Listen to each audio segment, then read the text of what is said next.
I wanted to start this hearing. For the record, my name is Julia Mejia. I'm a city councilor at large. I am the chair of the Boston City Council's Committee on Government Accountability, Transparency, and Accessibility.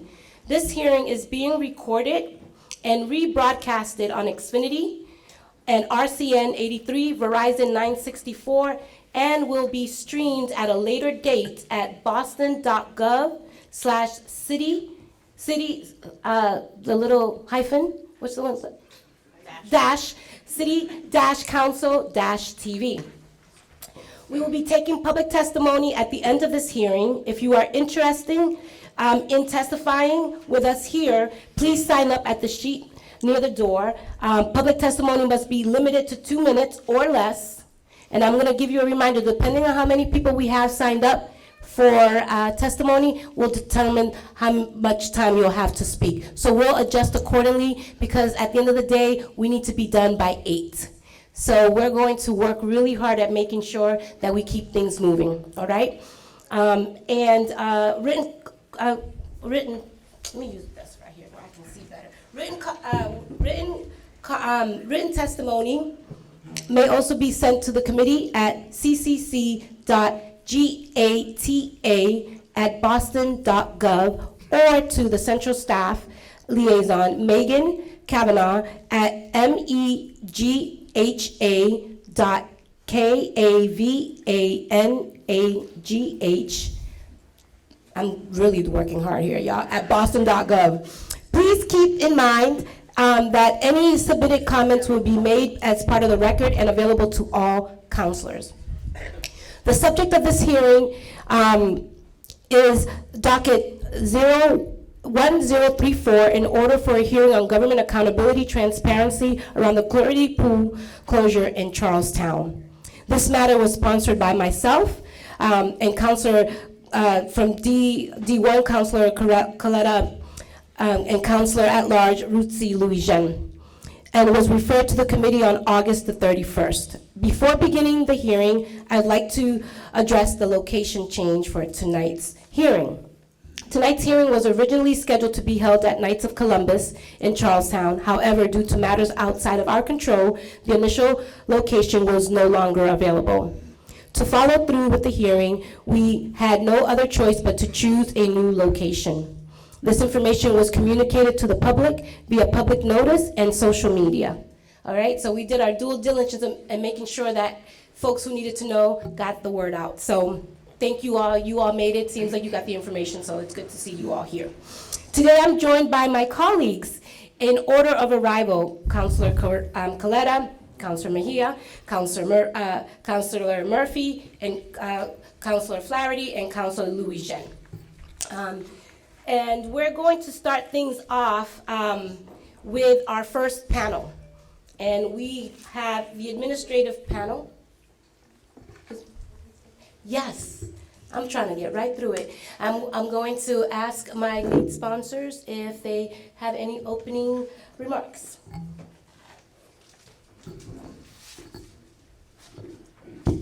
Right. Thank you everybody so much for being here. Good evening. I'm thrilled to see this many faces tonight in this hall despite the location change. I think it speaks to the spirit of the Charlestown community, and I'm just so grateful to all of you for being here.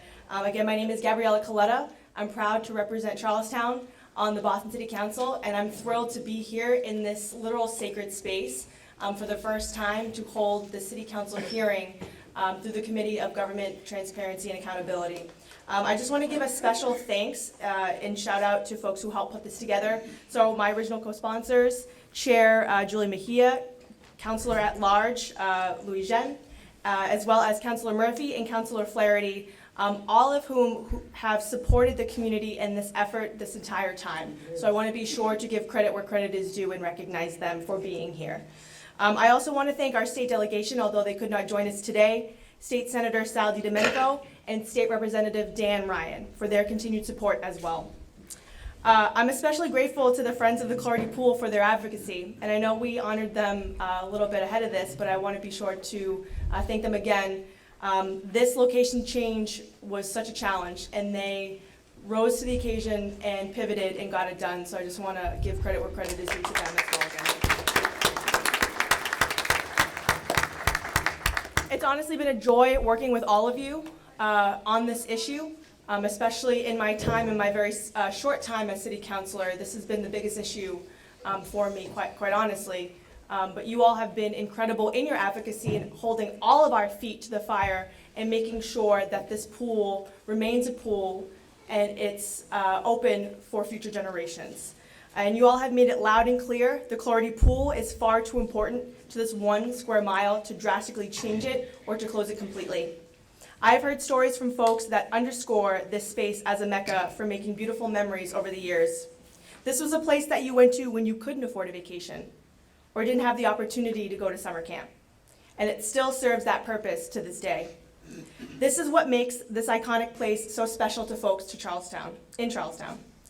It is an extension of our backyards. It's a great equalizer for everybody to enjoy the sunshine no matter who you are or where you come from. And it deserves to be protected in perpetuity. Of course, an unfortunate series of events over the last 3 decades has led us to where we are today. Now we are poised with the task of rectifying poor decision after poor decision in order to preserve this pool. I understand and share these frustrations with the lack of advance notice of this year's closure, decades of neglect, and questions that remain unanswered. Collectively, we have been working diligently to find both short and long-term solutions to ensure that we can operate this pool safely and for the public to enjoy. Like I mentioned earlier, I've enjoyed working with the Charlestown community throughout this process and attending all the meetings that have been held, and I think it's been 3 in total. And tonight, we're gonna make this number 4. And this time, it's a city council hearing that we typically hold in City Hall in the Ionella chambers. And again, I'm very appreciative of the fact that folks from the administration are here tonight in Charlestown. You've made yourself accessible to the community to answer our questions, so thank you. And as we move forward in this conversation and once we get to public testimony, I encourage everyone to keep us focused on the decisions related to the Clougherty pool in Charlestown, but more importantly, how we move forward productively towards favorable outcomes. We all have the same goals, we're all aligned, so please think of us as partners in this work. Together, we can work towards identifying how we move forward to reopen the pool so that future generations can enjoy it. I've said it many times and I'll close with this, but I will reiterate it again. As City Councilor for Charlestown, I am committed and will fight like hell to keep this treasured anchor space open. I'll leave it at that and look forward to the conversation ahead. Thank you.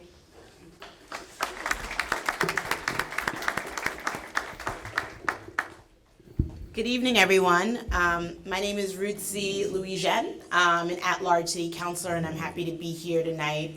Want to thank all of the organizers for whipping us into shape and getting us here to really talk about this issue. I think my colleague, Councilor Coletta, basically said everything that needed to be said on this topic, so I won't belabor the point. I'll also underline that from the very beginning, when this was first brought to our attention, myself as a new city councilor getting a lay of the land,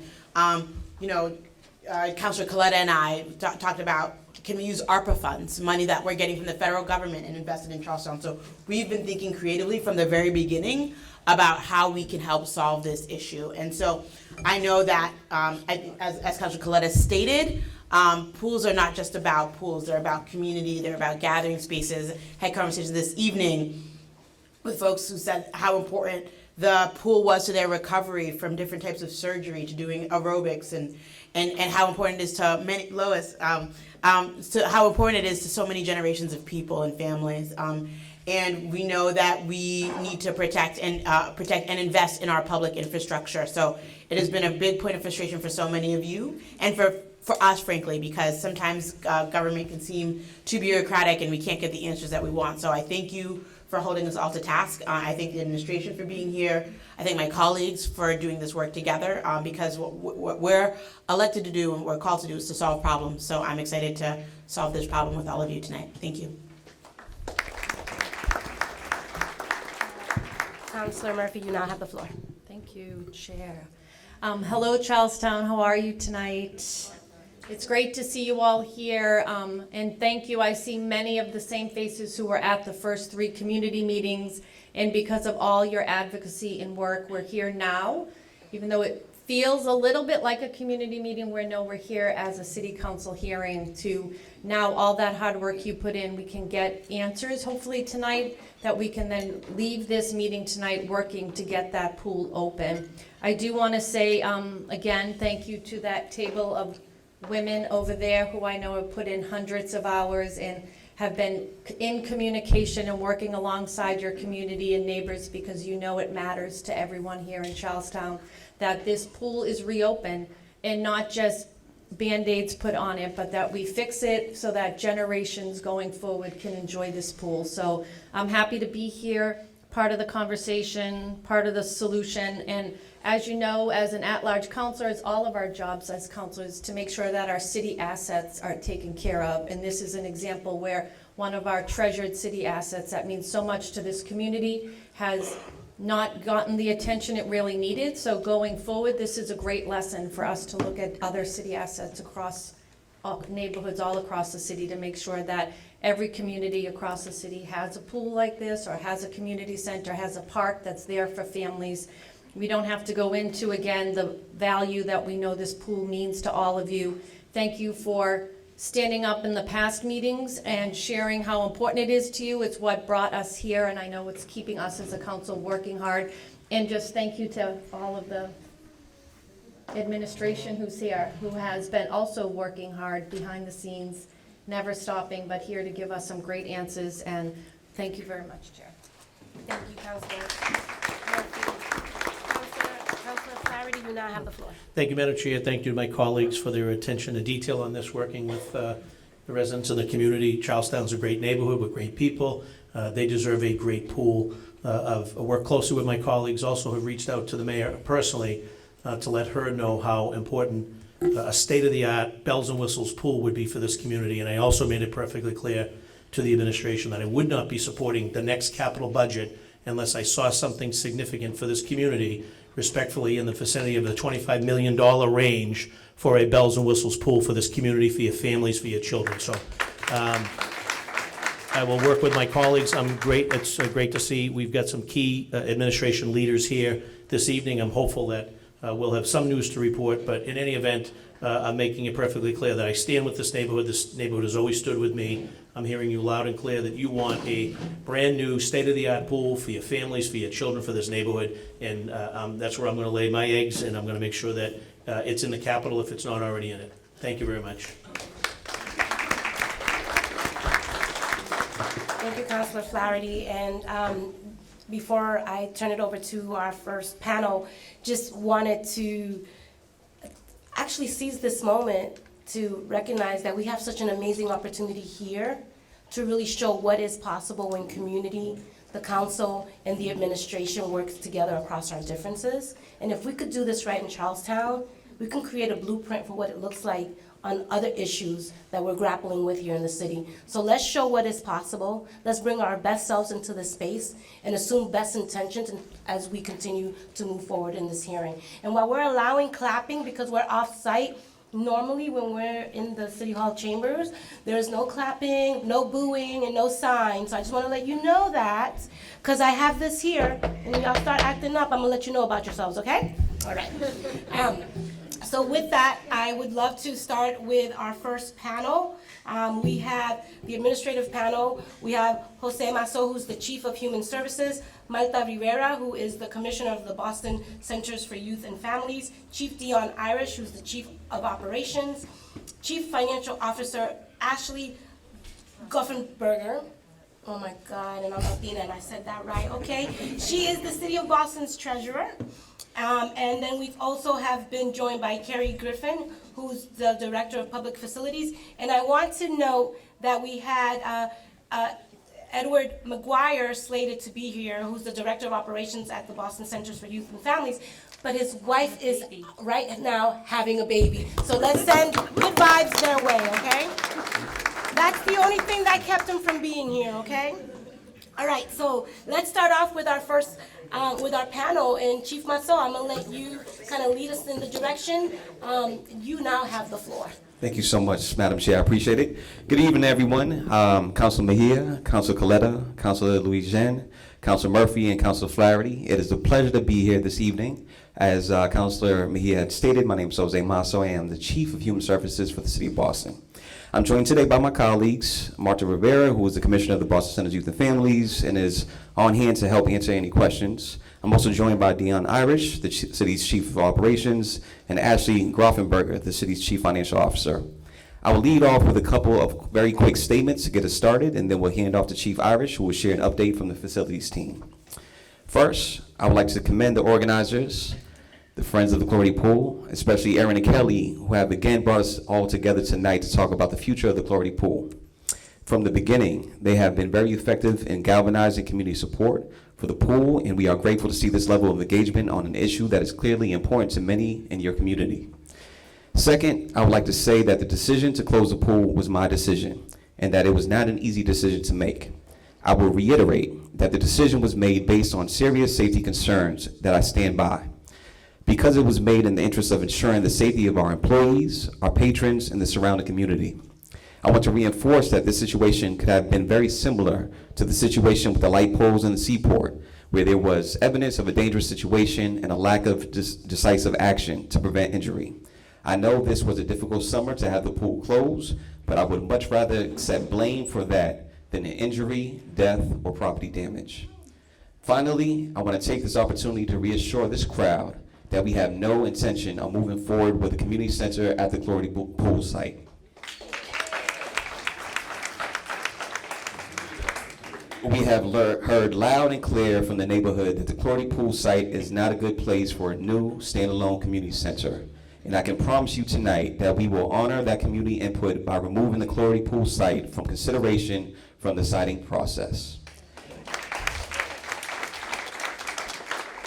Once again, I'd like to thank everyone who took the time this evening to join us. I'll now turn it over to my colleague, Chief Irish, to share his opening statement. Thank you all.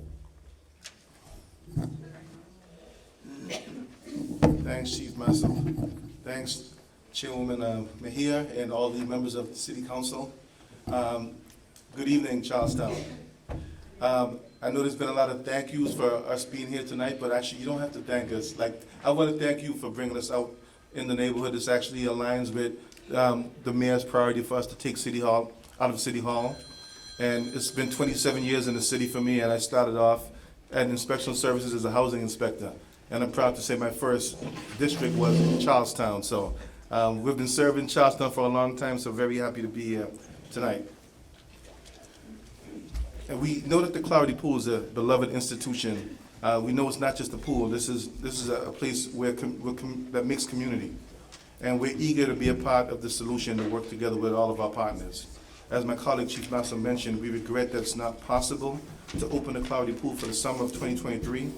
Aside from the structural pool problems, the filtration system is not functional, and it's not possible to install temporary or new filtration in time for summer of 2023. We are excited, however, to commit to a full renovation and to keep the pool and enhance it as a resource for the community to serve Charlestown's needs for generations to come. We'll work with our council colleagues and our state partners as well to find the funding to make this happen. And this also means that the Clougherty Pool, as Chief Masso mentioned, is not being considered for a community center. This doesn't end our desire to make sure we're meeting the needs for the Charlestown community in terms of providing services for our youth and families, but we'll continue to have conversations and partner with the community on how we could enhance our BCYF services here in Charlestown. The renovation that we're intending to make, as Councilor Flaherty touched on, we're expecting it to be about the $25 to $30 million range of costs. And with this type of investment, it also requires us to bring it up to code to make sure that it's fully accessible for all of our community members, including persons with disabilities.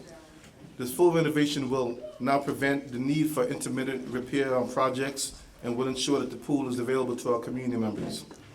We will look at every option to move this project forward as quickly as possible with the goal of opening in the summer of 2024. Bearing in mind that public procurement laws and supply chains are a little unpredictable at the moment, our goal is to open in 2024, and we're going to give our best effort towards that. We take community concerns seriously, that, and we wish that more could have been done to prevent us from being where we are now. But this is something that we're also learning from as a new administration to immediately take steps to make sure that we're going forward with more proactive in how we maintain and plan for the repair, replacement of our assets. We've already begun to work to take a new approach to facility management, and we'll be working in tandem with our CFO, Chief Masso, and other members of our cabinet going forward on this effort. We've already commissioned a comprehensive review of every single BCYF facility, and that would also aid us in developing a comprehensive master plan for BCYF for capital improvements going forward. From this work, we expect to better understand all of the conditions of our facilities, the program and revenue and resources that are available to ensure that critical projects are advanced. With that said, I'll leave it there for now and turn it over to my colleague, Commissioner Rivera, and be happy to answer any questions later on. Thank you. First, I want to acknowledge my colleague, Director of Operations, Eddie McGuire, that walked in. So clearly, I hope your wife hasn't had the baby, and that's why you're here. Anything? Also, on Your baby? Any results? No results. Maybe next week. Ah, sorry. So, if that's not an indication of true commitment, I just hope his wife is okay with it. Good evening, and again, thank you, Madam Chairwoman and esteemed City Councilor colleagues for having us here today, and to the Charlestown community for inviting us out again and for holding us accountable. Again, my name is Marta Rivera. I'm the Commissioner of the Boston Center for Youth and Families, BCYF. I came into this role as interim in October last year, and in June of this year, 2022, had the pleasure of being permanently appointed to the role by Mayor Wu. And I'll just, as you know, BCYF operates 35 community centers across the city, 15 pools, a beach in South Boston. Of the facilities we operate, 10 of them are actually owned by BCYF. They're what we refer to as standalone facilities. We have 2 outdoor pools. The remaining, we have 3 facilities, standalone public pool facilities that again are also BCYF facilities, and the remaining are BPS pools that we work with our colleagues at BPS in partnership with to maintain and operate. And I only mention that to give you a bit of scope of what we oversee, what we operate, and I'll come back to that in a minute. But with respect to all of our facilities, regardless of whether we own them, we have always remained deeply committed to ensuring that they are hubs of neighborhoods and that we're providing quality programming and an array of programming in all of these facilities for children, youth, seniors, and families. And even before I came to this role, I was keenly aware of the shortcomings of the department with respect to staffing capacity, with respect to investments, long-term and short-term, in the maintenance of the facilities, and with respect to better partnership with, again, our partners with whom we share some of these facilities. I look forward to continuing to work with our public facilities department. I want to thank Chief Irish and Carrie, who have been incredible partners in this process, starting with last budget cycle, ensuring that there was support and there is now an assessment and will be a master plan for BCYF to ensure that we have an actual proactive plan and understand what is needed in terms of, again, of investments, staffing, so that we're not, our approach to maintaining our facilities isn't deferred maintenance, that we are being proactive and thinking long-term, and that our children and grandchildren can enjoy these assets in the community. In 2019, my predecessor embarked on a strategic planning process. At that time, the organization identified 5 goals. Through this process, the department developed concrete goals that would support the organizational health, ensure access to quality resources and programming for all city residents, and position the organization as a partner to work with other city agencies and aligned organizations. The number 1 goal of the 5 that rose to the top was maintaining its assets, its public assets, buildings. The pandemic halted the implementation of that plan, of the strategic plan. So moving forward, is something that I've taken up coming into this role in October, which is why, again, facilities came to the top for me and the leadership of BCYF going into last budget cycle, the last budget hearings. With the support of the mayor and working closely with Public Facilities Department, we look forward to developing a well-crafted plan with stakeholder input that will guide programming and future facility improvements at our community centers over the next few years, while also serving as a roadmap to embark on a longer-term system-wide planning process to ensure that, again, not only the facilities are improved, that we have the staffing capacity and infrastructure to sustain that. BCYF is already known for providing recreational and enrichment programming, as we are social hubs in neighborhoods where we are present. And as our city continues to grow and change, so must BCYF evolve to reflect Boston's population changing needs and interests. With respect to the Clougherty, like our Chief Massot, who's been so committed from day one, Chief Irish, and the city councilors here, it was not an easy decision to close. And we certainly had the safety of children, as a mother myself, and the safety of our staff and the public in mind when closing the facility. And it was, we rejoice with the investment, with the new investment, and look forward to working with everyone here and the community at large to ensure that it is a facility that is going to be enjoyed for generations to come.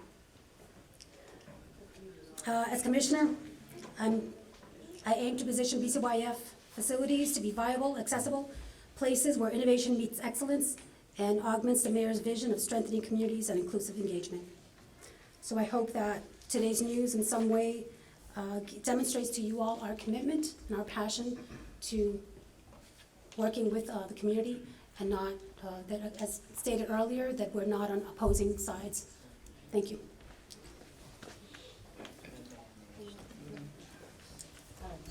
Thank you. Before we get started with some questions, I'd like to acknowledge that my colleague, District 3 Councilor Frank Baker, has also joined us, and you now have the floor. If you want to. I'm just here to listen. I have friends in Charlestown. I just want to show support and also get Father Coyne's mass schedule so I can start coming out and seeing him on Sunday. Thank you. Okay, awesome. So I'm going to open up the floor for questions, and we wanted to also acknowledge that the questions that we are going to be asking were put together in collaboration with the advocates. So when we ask these questions, know that the questions that Councilor Louis-Jean, Councilor Coletta, and myself are asking came directly from the advocates. And so, again, honoring community voice and community process as we continue to move through this, I think is a great example of what it looks like. So I'm going to begin with some questions. And the first one is, in 2014, there was a request for $2.7 million for the Clougherty pool. And I'm just curious what assessments have been completed up to this point, and what is known about the condition of the pool.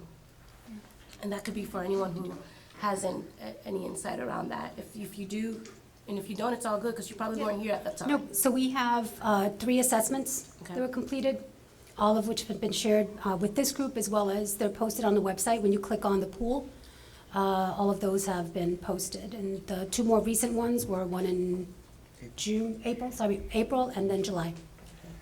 In 2017, the assessment that was completed showed that the structural and mechanical failings were no long-term repair plan or cost estimates included. And we're just curious, do you believe that there were no capital investments following this report? Please just walk us through the process now to make, and how you go about making those decisions. So to our knowledge, the 2.7 was the capital investment, and it was an allocation. And as I explained in the previous meeting, those funds don't actually get allocated to BCYF until the project is approved. There was no project that was actually approved. Okay. From the 2.7, there was in 2019, I'm looking at Ed McGuire, but he's not, just confirming 2019, I believe, that there was some funds that were spent, 400,000 of the 2.7 were spent. And again, those funds are not in BCYF's budget. The 2.7 was not in BCYF's budget. 400,000 was released. Could you, for just, in terms of just a quick follow-up, would you be able to tell us who would be involved in these discussions and who has access to this information? I think you mentioned that a lot of this stuff is public, but we're curious in terms of who else gets involved in these sort of conversations. What departments, individuals, who are the other stakeholders as you all are making decisions?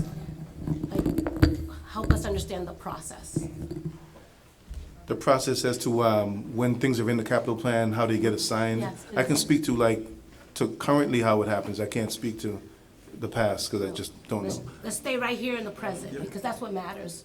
Yeah, so everything that's funded in the capital plan, it's important to understand it's not a one-year plan, it's over a period of like 5 years typically.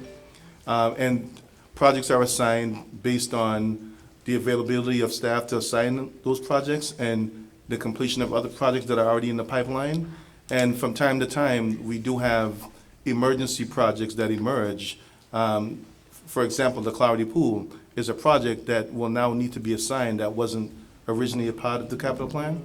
And that's not uncommon. There, unfortunately, are other situations that we have to just take emergency steps to make sure we're addressing and investing in facilities that we didn't plan. So depending on decisions that are made in real time with the departments involved, with public facilities, with the operations cabinet and the A&F, those decisions are made on a case-by-case basis. Thank you. I only have a few more. I guess, the team only has a few more. To your knowledge, what were the subsequent steps taken by BCYF to repair the pool? Were there any funds utilized to help pay for them, and how much? If you could just kind of help us understand that. So in addition to the request for capital, there was regular maintenance that happens, it takes place in order to open up the pool. So the question had been, at least one of the questions I received was how much had been spent. Over the last 10 years, there's over 1.3 million that's been spent from BCYF's budget that is set aside. So it's capital, but not capital Clougherty capital. So this is where there are additional funds that are set aside for general pools so that we can tap that for capital improvements generally. We, again, of that funding from the capital for pools, not just Clougherty, I have to repeat that, we spent 1.3 million of that over the last 10 years. It was something on average between 65,000 and 80,000. And then another question is that we are curious about the funding structure for the Boston Community Youth and Families Centers, and we're just curious, how do you determine capital versus operating funds? Like, help us understand that. So anything that is, the general maintenance comes out of our operating budget. Anything that is a significant, if you have to replace an entire system, again, it depends on the size of the project. Then we would go to capital. And I don't know if Chief Irish or Yeah, I can- Carrie want to tap that. Ansel? We can tag team on it as well. But I would just say that, depending on the size of the project, then it would not be something handled by that department directly. It'd be handled by the Public Facilities Department that would need to assign a project manager to that project. And depending, if it's an emergency, then it will definitely need to be assigned, in addition to things that are already planned, but there's always a trade-off, in some cases, based on just the resources that are available. And I would just say, so like Chief Irish mentioned, the capital plan is a 5-year planning document. For context, the current capital plan is $3.3 billion, and actual expenditures this year are just short of 600 million. So it's really a long-term plan for how the city wants to address major infrastructure and capital needs in the city. And based on funding availability and staff capacity, that's how projects are move forward in any given fiscal year. This is the last question. This is a good one, okay? Y'all ready for it? Okay. There's just one of the questions that came up in our planning process is that, there's been a history of failed community engagement and transparent processes. This is way before any of you have stepped into this role, but this is just kind of the norm in terms of how business usually gets done. And so what we'd like to hear now is how Health and Human Services cabinet and the BCYF, what's your vision in terms of how you plan in moving forward to ensure that all aspects of the planning and development process for this pool are sufficiently transparent to all stakeholders? And what have you learned from this process, and how do you plan to do business under this new administration? So this is really an opportunity to really talk about the bells. Let's respect this, okay? It's 6 o'clock. 6 o'clock. 6 o'clock. Yeah. Oh, it goes for a while. All right. Did you get the question on the record? Did we do? It's really an opportunity to really help us understand what your vision is moving forward in terms of what community engagement and honoring transparent processes. This is like a reset moment. And what does that look like for you all? Well, thank you for the question.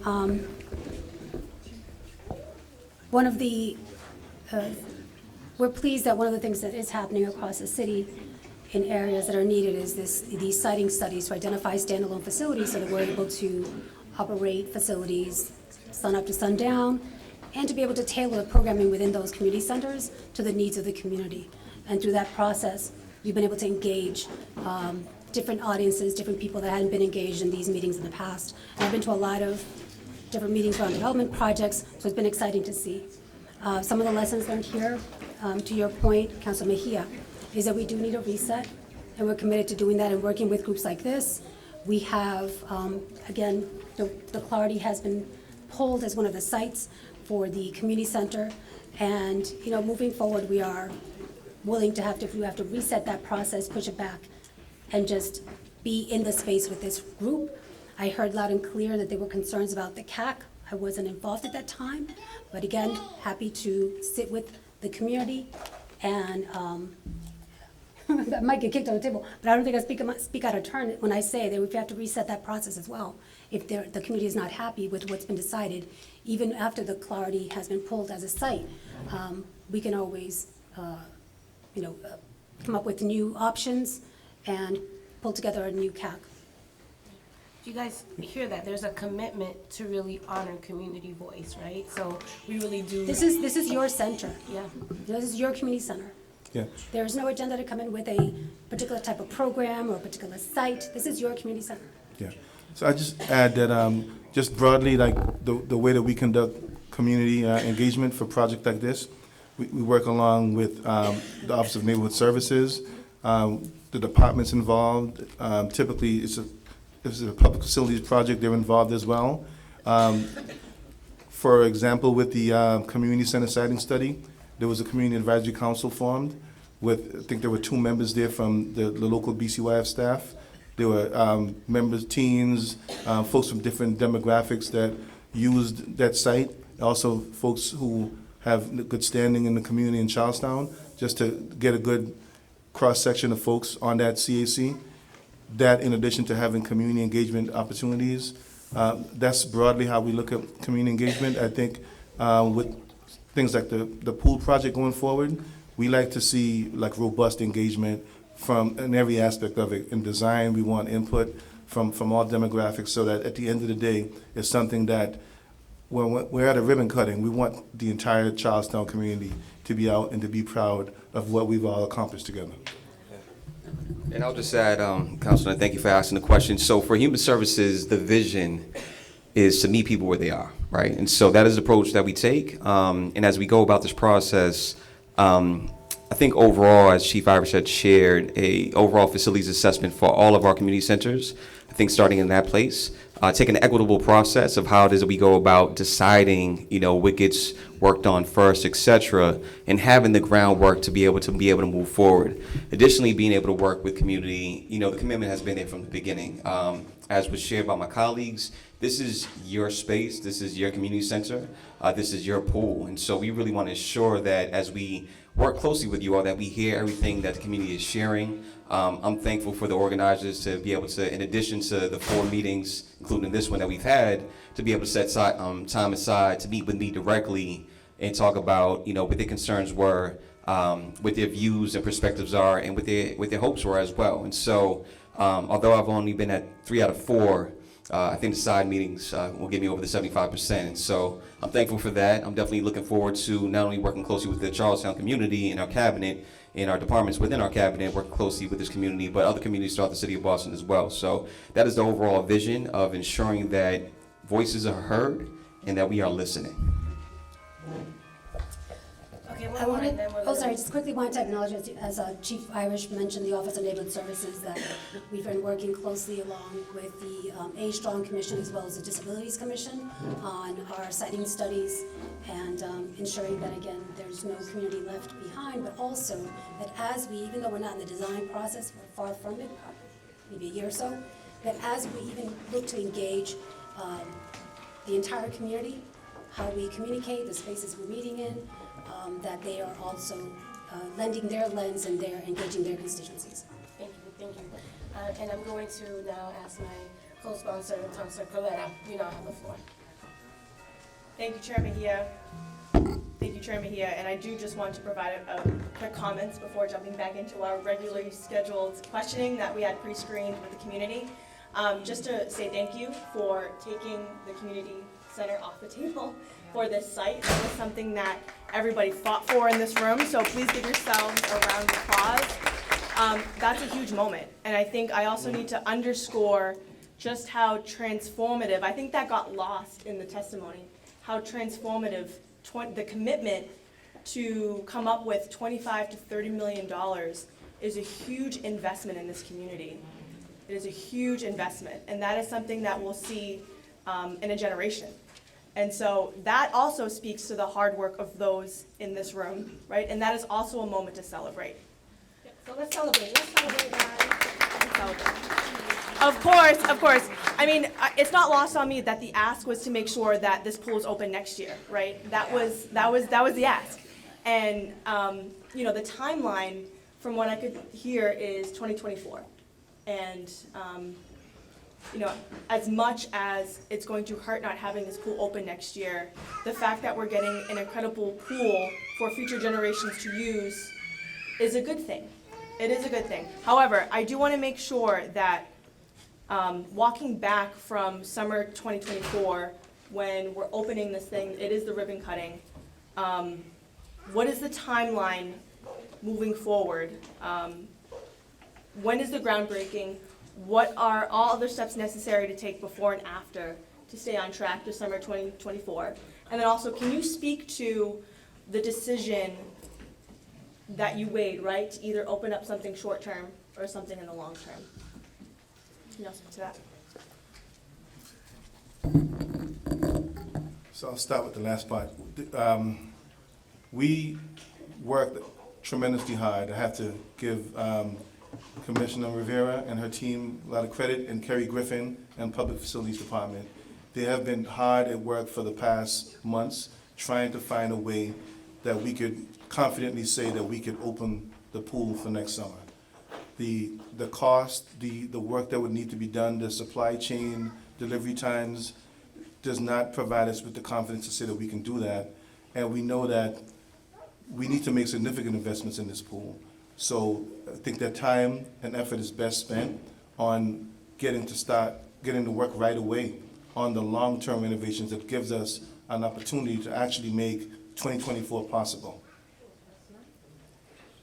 What was the other part of your question? So, Groundbreaking. Can walk us through the steps and the timeline that is ideal for us to stay on track? Yeah, so I'll give you a rough idea. It would be to be able to put together, understanding that we have the funding is assembled, assigning a project manager to it. The next phase that we'd be going to is community engagement around design. I imagine that would take several months, and Kerry is here so she could correct me if I'm giving you the wrong timeline, because I don't want to mislead you and give you wrong information. So I'd prefer just to actually come back to you and give you more accurate information.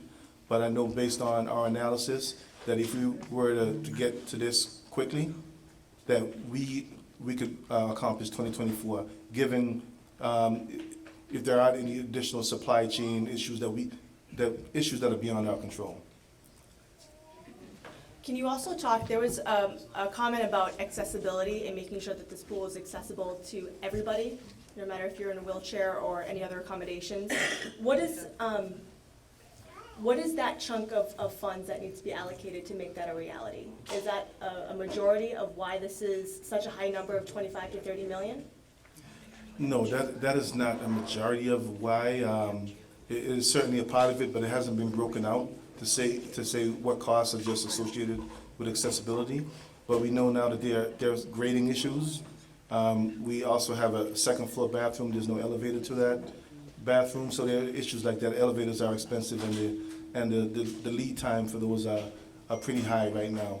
But I think it's the totality of it. If you wanted us to break it out further to give a better idea, then we'd have to follow up with that. Okay, I know for sure that I would like to get those details, and I'm sure the community would like to get those details.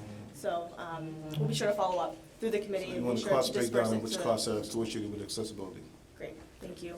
I do want to honor the questions that we had developed with the folks that we've been working with. And this does tie into that question too, and it has to do with the George Robert White Fund. I think a lot of folks are curious to know what our obligations are to that fund, right? And how BCYF has utilized these funds, how they could utilize these funds to help renovate this pool. Sure, so I can speak to that a little bit. So, as some people may know, the pool is actually owned by the George Robert White Fund. It's one of the many trust funds that the city manages. The fund leases the pool to the city for a nominal amount of $1 a year. And under the terms of the lease, maintenance is the responsibility of the tenant. So that is the responsibility according to the lease for the pool. Thank you. And then my next question has to deal with transparency, and I do appreciate Councilor Mejia's question around lessons learned and how we could do better moving forward. I would love to see a commitment similar to the Community Advisory Committee for the Community Center, if we can develop a Community Advisory Committee for this pool moving forward, to have folks directly in the conversations, in the rooms, at the table, making the decision, providing input, and accountability for this. So is that something that you would be open to? Yes, we can commit to that, and I think the way that we'd phase this is we'd break this up into almost like 2 projects, so we can get started right away doing the demolition work that's necessary, while we're also doing community engagement on the design side of things. Thank you, and thank you for that commitment. That's the end of my questioning for this round. Thank you, Councilor Coletta. Councilor Louisiana, you now have the floor. Thank you, Chair Mejia, and just thanks again to the community for really working in partnership with us for these questions. I want to continue along the line of questions that Councilor Coletta was asking, and I actually like to take a step back just to make sure that everyone here is on the same page. So you talked about it a little bit, but Chief, could you talk a little bit more about just generally what is the George Robert White Fund and why that's relevant to this conversation? Yeah, happy to. So, like I said, the White Fund is one of the many trust funds that the city manages. The White Fund, George Robert White Fund, owns more than 20 facilities in the city, and income from the investments for that fund supports the rehabilitation of all 20 facilities. The needs of these aging facilities throughout the city, including the pool, really exceed what the investments are making at this point. The trustees of the fund include the mayor, the president of the city council, chairman of the Boston Chamber of Commerce, president of the Boston Bar Association, and the city auditor. And the trust fund, the White Fund, as well as all of the city's trust funds, are supported by a trust fund manager and a facilities manager, which is part of the Treasury Department. The trustees of the George Robert White Fund are the ones who ultimately make the decision of how to allocate the funds in the trust fund. And the capital projects get approved as part of the board's annual meeting. Like many things, we've had some delays in the last few years due to COVID. So the last time this board met was in 2020. It did not meet in 2021 and has yet to meet in the current calendar year. So the way those meetings work is staff, with assistance from that facilities manager, will prepare a report for all of the facilities owned by the fund and provide recommendations for how to expend the funds for the upcoming year. So when was the last time funds were administered from the fund? So the last time the board met to allocate funds was in 2020. I believe, and I can follow up kind of what those allocations were. It's not the case that all of the facilities get an allocation every time the board meets. It's based on the needs of the 20 facilities and evaluated against what funds are available. And do you know when the last time a request was made for the Clougherty pool? I do not, but we can follow up. Can you share with us a few examples of the process for any decision making when it comes to repairs, improvements, the disbursement of funds, and what communications the city sends out about the disbursements? And just to clarify that, when you're talking about capital projects that are supported by the fund, we're talking about separately from whatever is within the capital budget. Yeah. So my understanding of the process, again, is that the facilities manager that supports all of the city's trust funds is the one that's developing the recommendations for the allocations from this fund in particular. So that's my understanding of how it works. We can, follow up with more information of what that process looks like. But like I said, the fund manages over 20 facilities, and so they're, balancing the needs against the needs of all of the other facilities that are supported by the fund. Thank you. And do you know the level of, or what correspondence exists between trustees and those administering the Robert White Fund about the needs of the Clougherty pool? I don't specifically, but again, we can follow up to understand sort of the cadence of those communications. Yes, I'd like to formally put in through the chair a request that we get any and all correspondence from the fund about Clougherty pool and about the needs of the pool.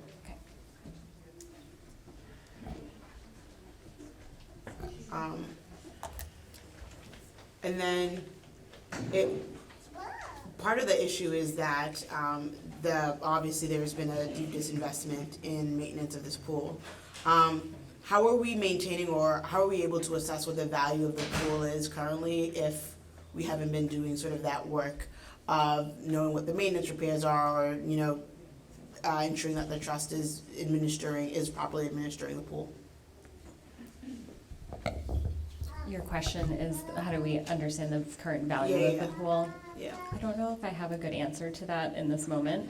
We can certainly follow up to understand the answer to that question. Just in terms of the failure to maintain it over the years has led to a depreciation, and so I'm obviously in coming to the assessment of how much is needed to repair the pool. There's a sense of sort of what how much it's been devalued over the years, and so if those numbers exist, I think the community would like to know those numbers. Sure, of course, yeah. I think those are all my questions for now. Thank you, Chair. Thank you, Councilor Louisiane. Councilor Murphy, you now have the floor.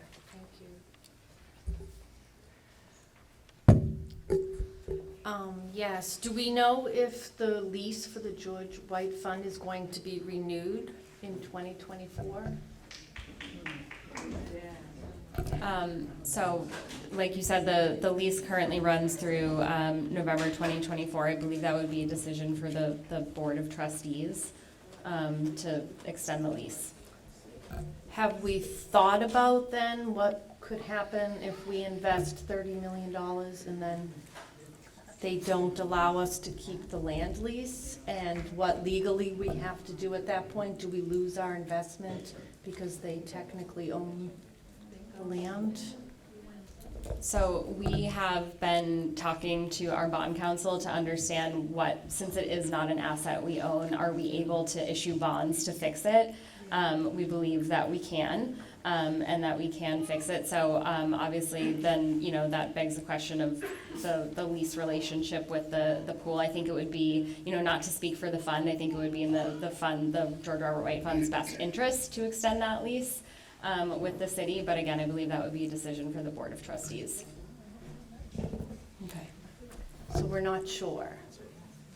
I'm not putting it on you. I'm just thinking that if others maybe feel the same concern that we'd be investing in it. But my other question, unless you have more, go ahead. Yeah, I Chief mean, Irish. I Thank just you. would like to add, what we're very clear on is that there's a commitment to keeping this pool in the community, to investing significantly in the pool.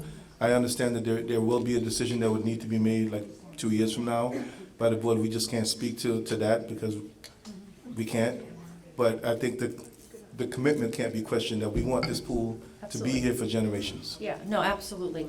And following up on that, we know that the mayor and the city has committed to, if it's $30 million, and also knowing though from the last 3 community meetings, and thank you to Rep. Ryan and Senator DiDomenico, that they have said that they're going after some state funding. We know that there's mitigation money from Encore and that there's also White Fund money. And I do know, and I know we were just celebrating that the city will pay the full amount if needed, but are we still going after those 3 other options for funding? Is that part of the plan to continue? Yes, I think we're exploring all funding streams to make sure that this project moves forward. And if those other 3 funding streams don't come through, even though we know the city is going to definitely commit if they have to pay for it all, will that change the timeline? Will it take longer to complete if the city has to come up with the entire amount, even though we know that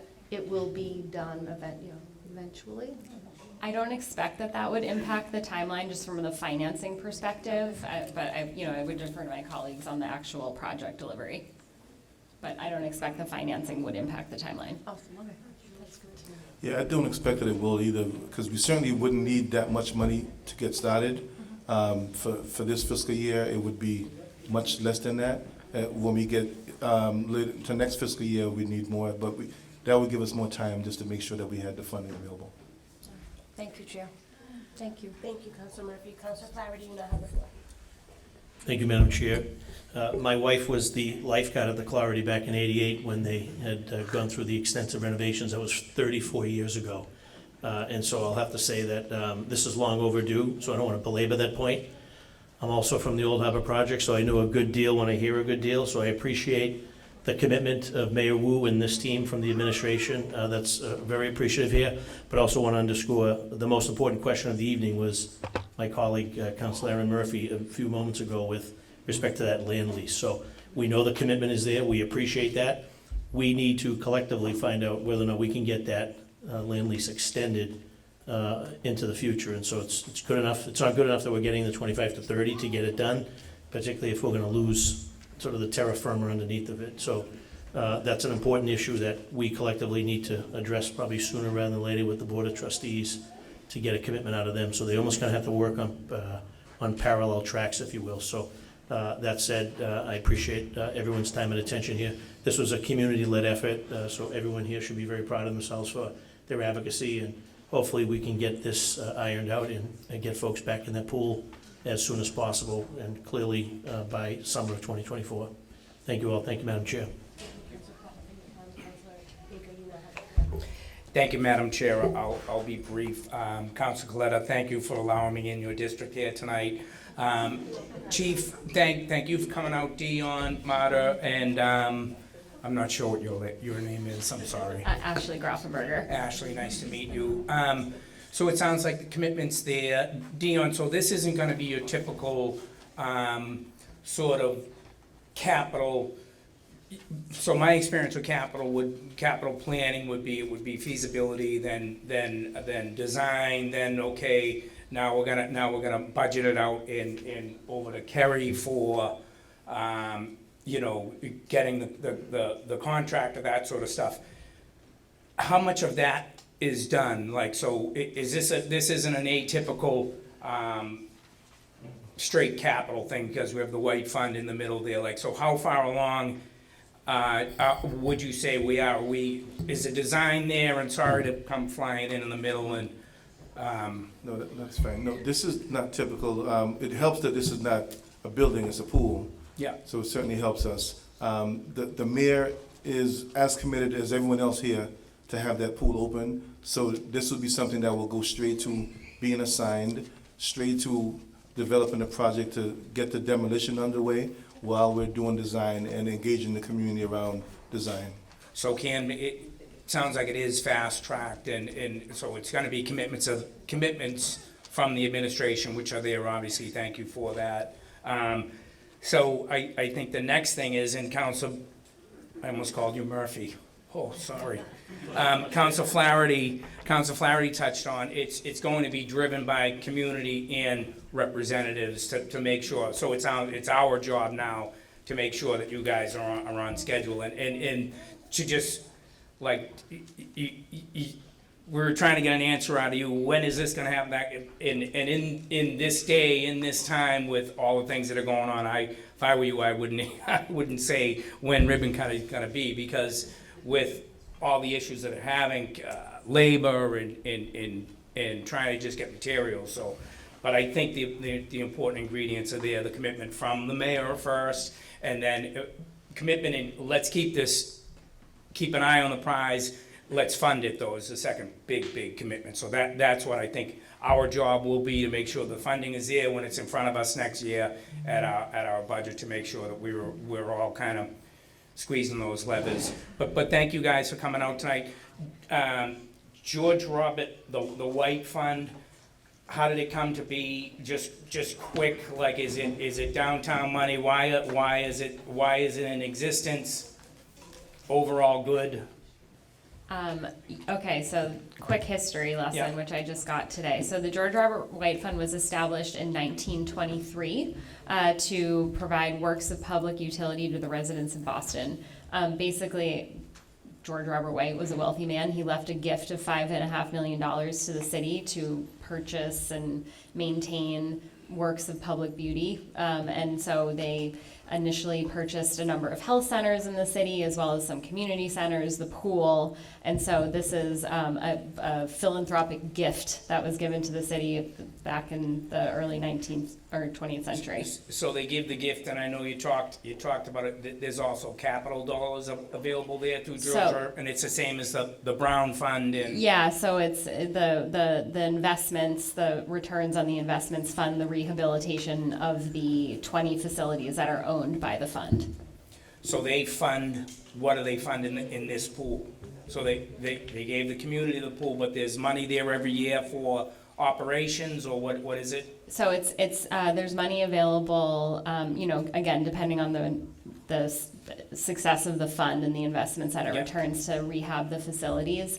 And the facilities manager makes recommendations to the Board of Trustees for sort of what the most pressing needs are.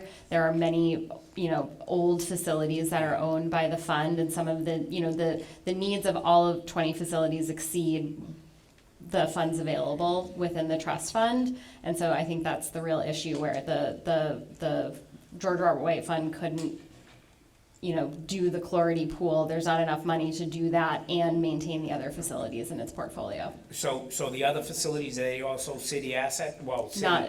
No. So some of the other assets are run by non-city entities. So this is one that is leased to and operated by the city, but not every facility is run by the city. Okay, thank you. And again, thank you for your time tonight. Thank you, Madam Chair. Thank you, Can I Councilor Baker. just add one more piece to the first question you asked? Absolutely. So Director Griffin had informed me, we've already done the feasibility study, just Okay. to complete Yeah. my answer.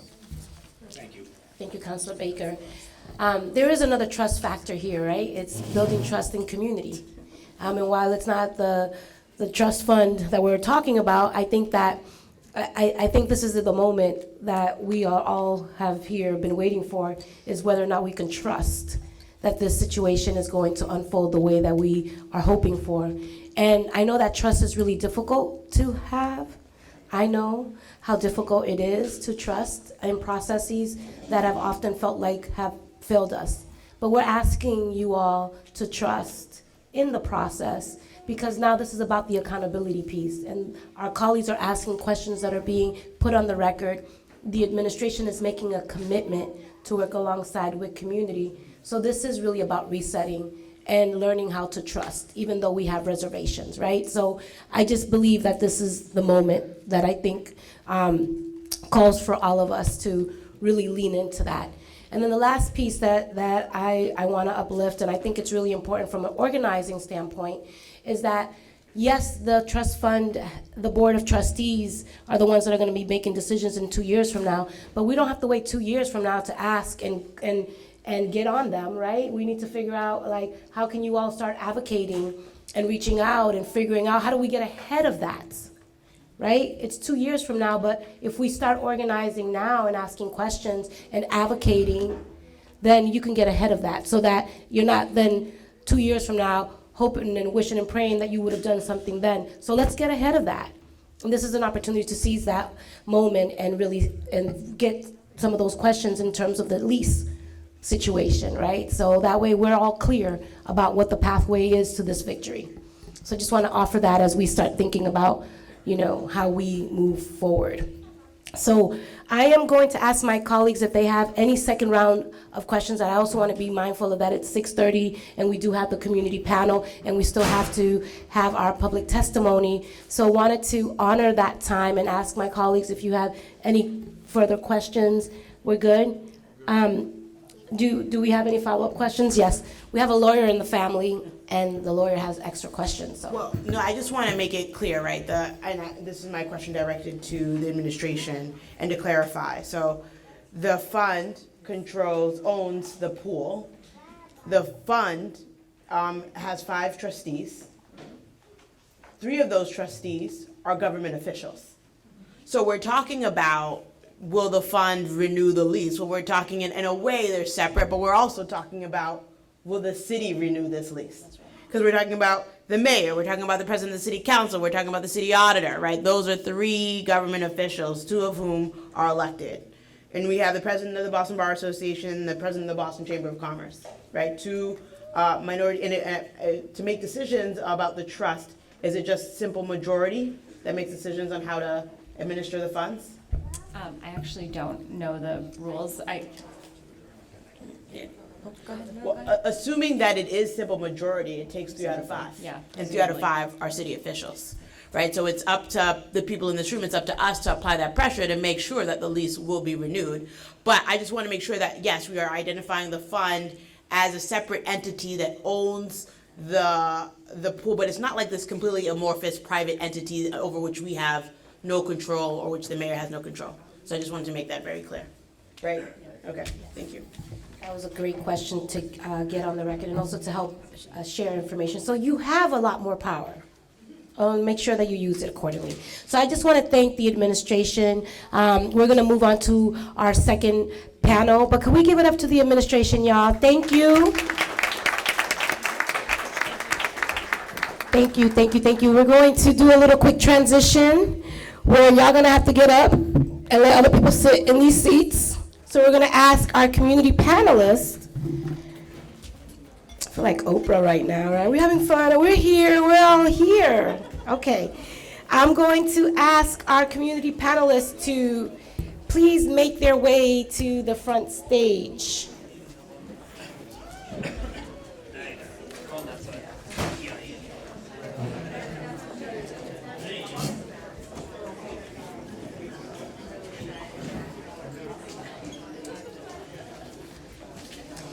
So our community panel is Kelly Forbes, Derek Gallagher, Naomi Hastings, and Sean Boyle.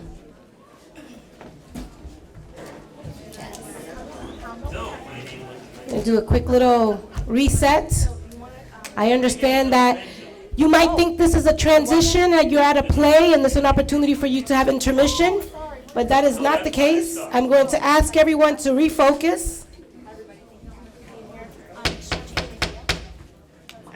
Yes.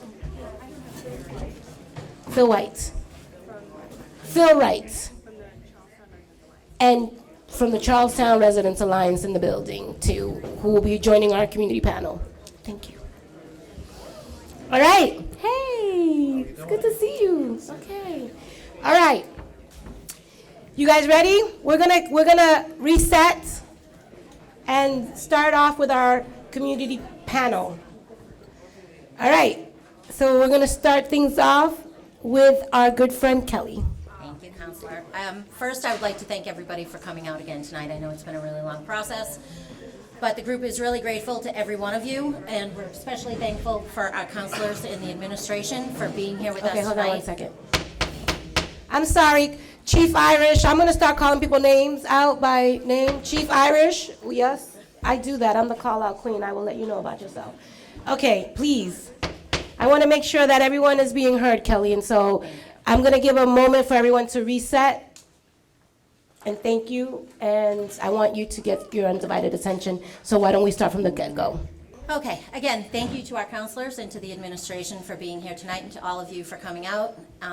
We would also like to thank Tom McDonald for making a call for us to Father Coyne and Joan Ray for accommodating us tonight after a bit of a snafu with the nights. But we're here now, so we're gonna go with it. And we'd also like to thank J.D. Mangrum, because he would have helped us if he could. The Teamsters tried to help us. We had a lot of organizations today that really, in 24 hours, tried to get this done for us. So we appreciate everybody for everything they tried to do. And here I go. So my name is Kelly Gillen Forbes, and my mother was born in 1938 and came home to 8 St. Martin Street, where her parents, her brother, her sisters, her grandparents, aunts, uncles, and cousins all lived in the same 3 houses where some of us still live.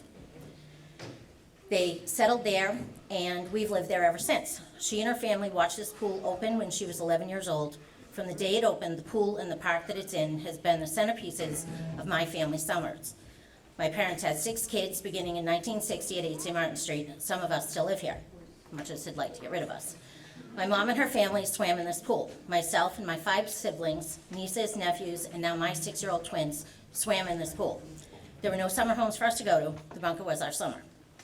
As a kid, the pool was open even before school let out. We spent our days from morning till night in and out of the pool. We made lifelong friends here. We learned to swim here. There were organized swim races. The snack shack was open every day, and we constantly ran up and down the stairs to it. We had a locker room that someone's mother, grandmother, big sister, aunt was always working in, and the boys had the same upstairs. Over the years, the swim races stopped. Lessons moved to the community center. The locker room got changed. The boys' locker room got closed due to disrepair. The snack shack closed and has never reopened, much as we tried to. Not for lack of trying. With the community, the pool then had shortened hours, shortened opening times, and was constantly closed due to either repairs or short-staffed. We were never able to get back upstairs again. I've had a front row seat for the last 15 to 20 years to the pool falling apart, while across the bridge, a brand new pool was built, and across the city, there are multi-million-dollar renovations being done to other facilities. Why was nothing done during the year we closed completely due to COVID? Why, knowing what needs to be done now, does the pool sit empty and not one worker has set foot in it to do any kind of repair? Why, during one of the hottest summers on record, did the city do nothing to alleviate the strain on this community? Misting tents went to the community center that houses a pool, but not to the Bunker Hill Park. Our only relief was a sprinkler system that is also in desperate need of repairs to its piping system and was constantly broken over the summer. All this while we watch pools and brand new splash pads open all over the city. My question is simply, why is Charlestown seeming to be the forgotten corner of Boston? And what are you going to do about it? When will work start? And what will be done to provide any sort of recreation for the kids in this community in 2023 if we will not have a pool again?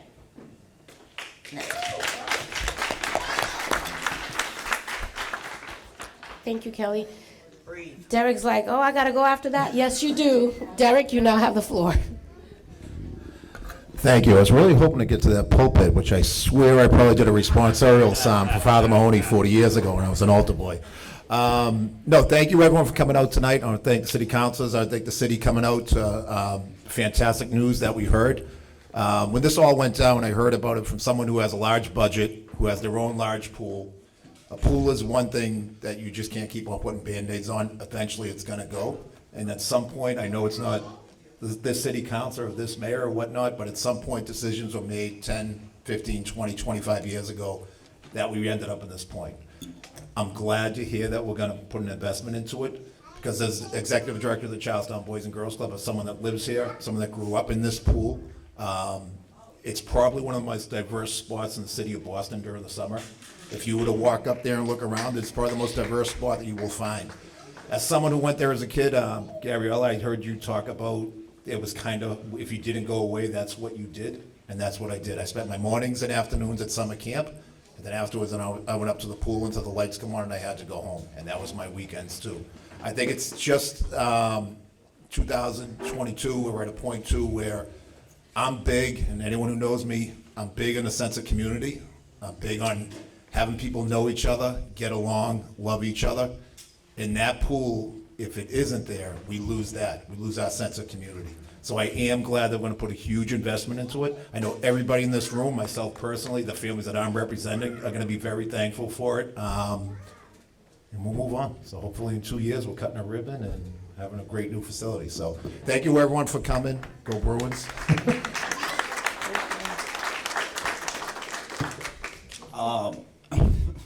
I guess I'm a little upset with this meeting. Someone mentioned trust. There's no trust in Charlestown. You guys have left us like, I don't know the right word, but like, we're done. We're done.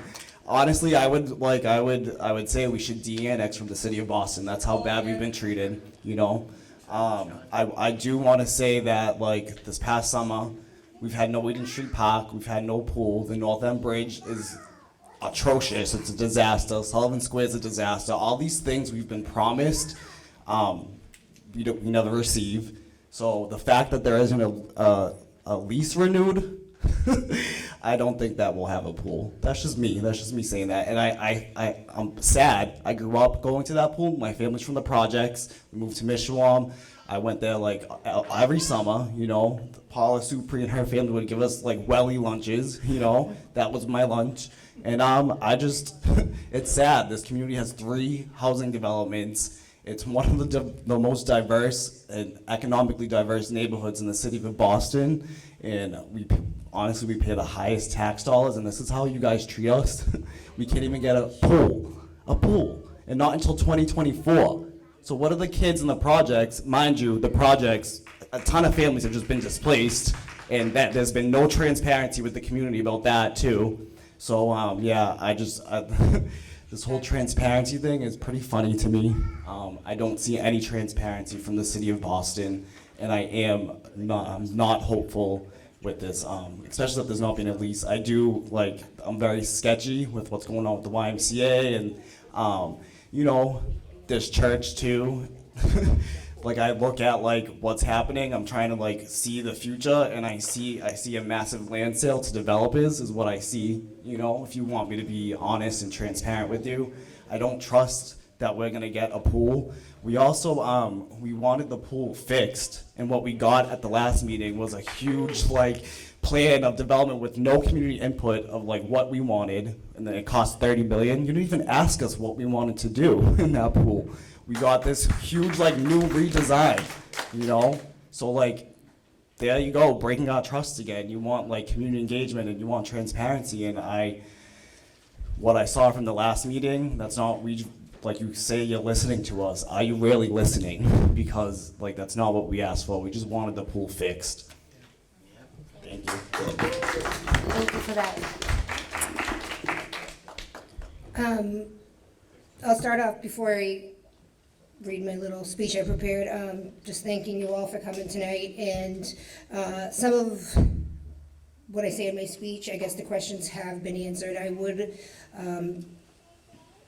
even though I have like a lot of negative things to say, I would like to say thank you for meeting us where we are and coming out to our neighborhood. Yeah. So, my name is Naomi Hastings. I was not born in the town, but I moved in with my best friend's family, who has lived in this town since its inception, my junior year of high school. Lots of people had things to say and worried about me being a black female in this town, as Charlestown had a reputation for being racist. But I can say that this town welcomes me with arms wide open, and I was lovingly given the nickname of Brownie Townie. My family and I have never experienced anything but love here. This town is only 1 square mile, and although at one point it may have been a predominantly Irish Catholic neighborhood, there are now people from all walks of life, different economic backgrounds and ethnic makeups. You will not find a more tight-knit community in the city of Boston. People in this town rise to every occasion to rally around families and individuals when they're in need and make everyone feel welcome.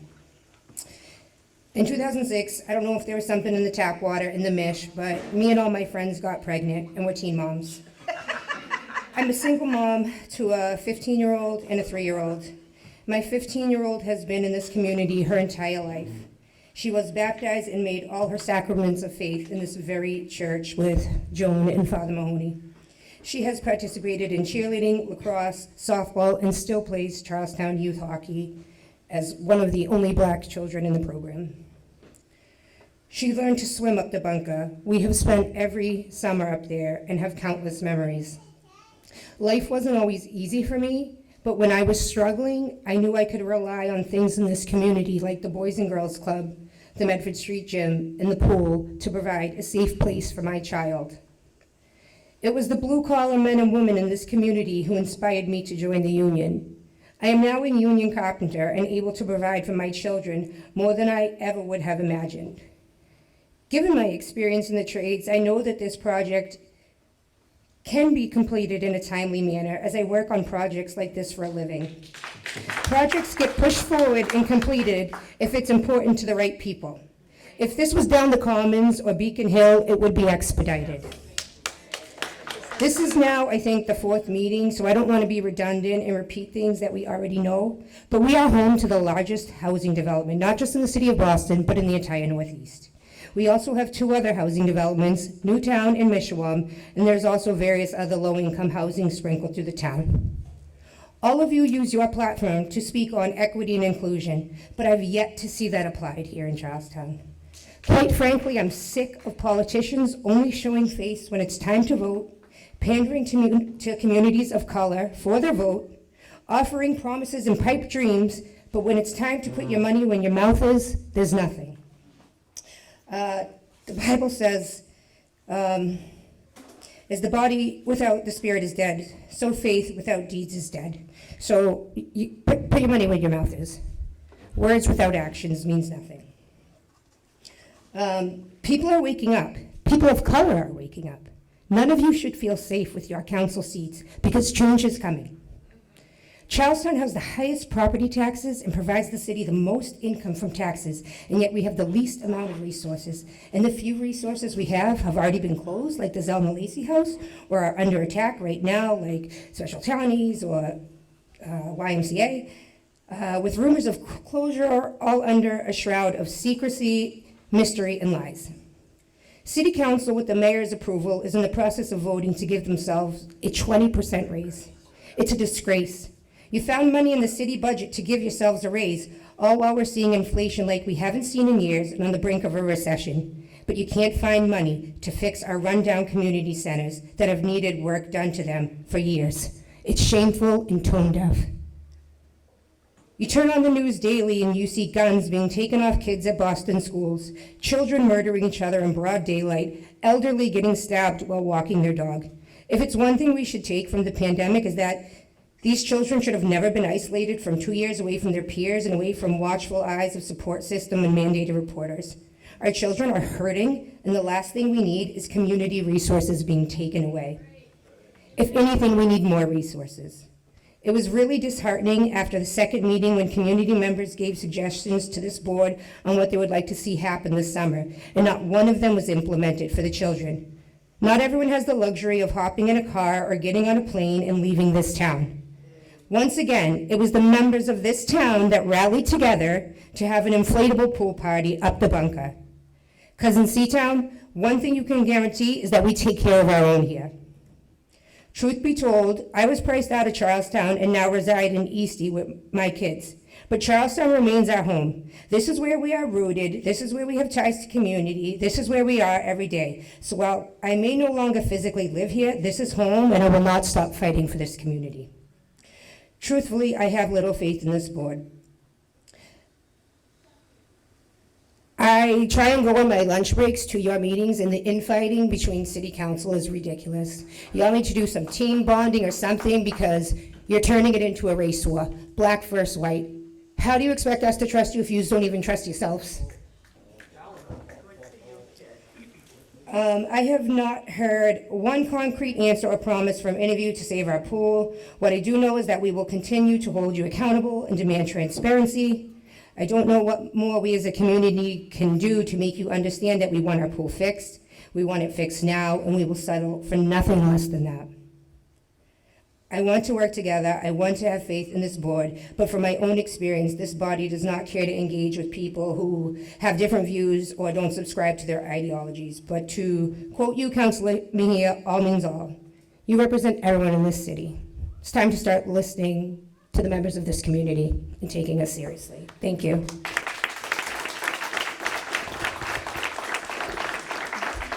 I hope, Naomi, you decide to run one day for office, because you are bringing it. So thank you. We're going to go to our last panelist. Wow. Tough act to follow. I agree with everything she said, and that's one of the things that disturbs me, because one of the alternatives that was offered, first of all, let me introduce myself. My name is Phil Wright. I am the treasurer of the Charlestown Resident Alliance. We are currently in the process of redeveloping Bunker Hill, and I am one of 9 people on the committee. I'm here tonight with our program director, Isaac Harmon. So, one of the things that was suggested was, okay, there's no pool in Charlestown this summer, so here's what you do. You turn around and you go over to the pool, the brand new pool, over in the north end. Okay, well, here's a couple of things about that. First of all, I'm disabled. Now, for reasons beyond my comprehension, I get it on the bridge side, but on the other side, they moved the bus stop. So, even walking from a bus to the pool for myself, being a disabled person, was a no-go. So, you interact with your residents that are going over there, and I can honestly say that every single one of our brown and black residents that went there felt extremely uncomfortable. They knew right away they were not welcome in the North End. So subsequently, they stopped going. I mean, I'm somebody that represents 3,000 people in this development. And you're giving us virtually nothing. And I do mean nothing. And, I kind of think that it was an act of God that this meeting was moved to here.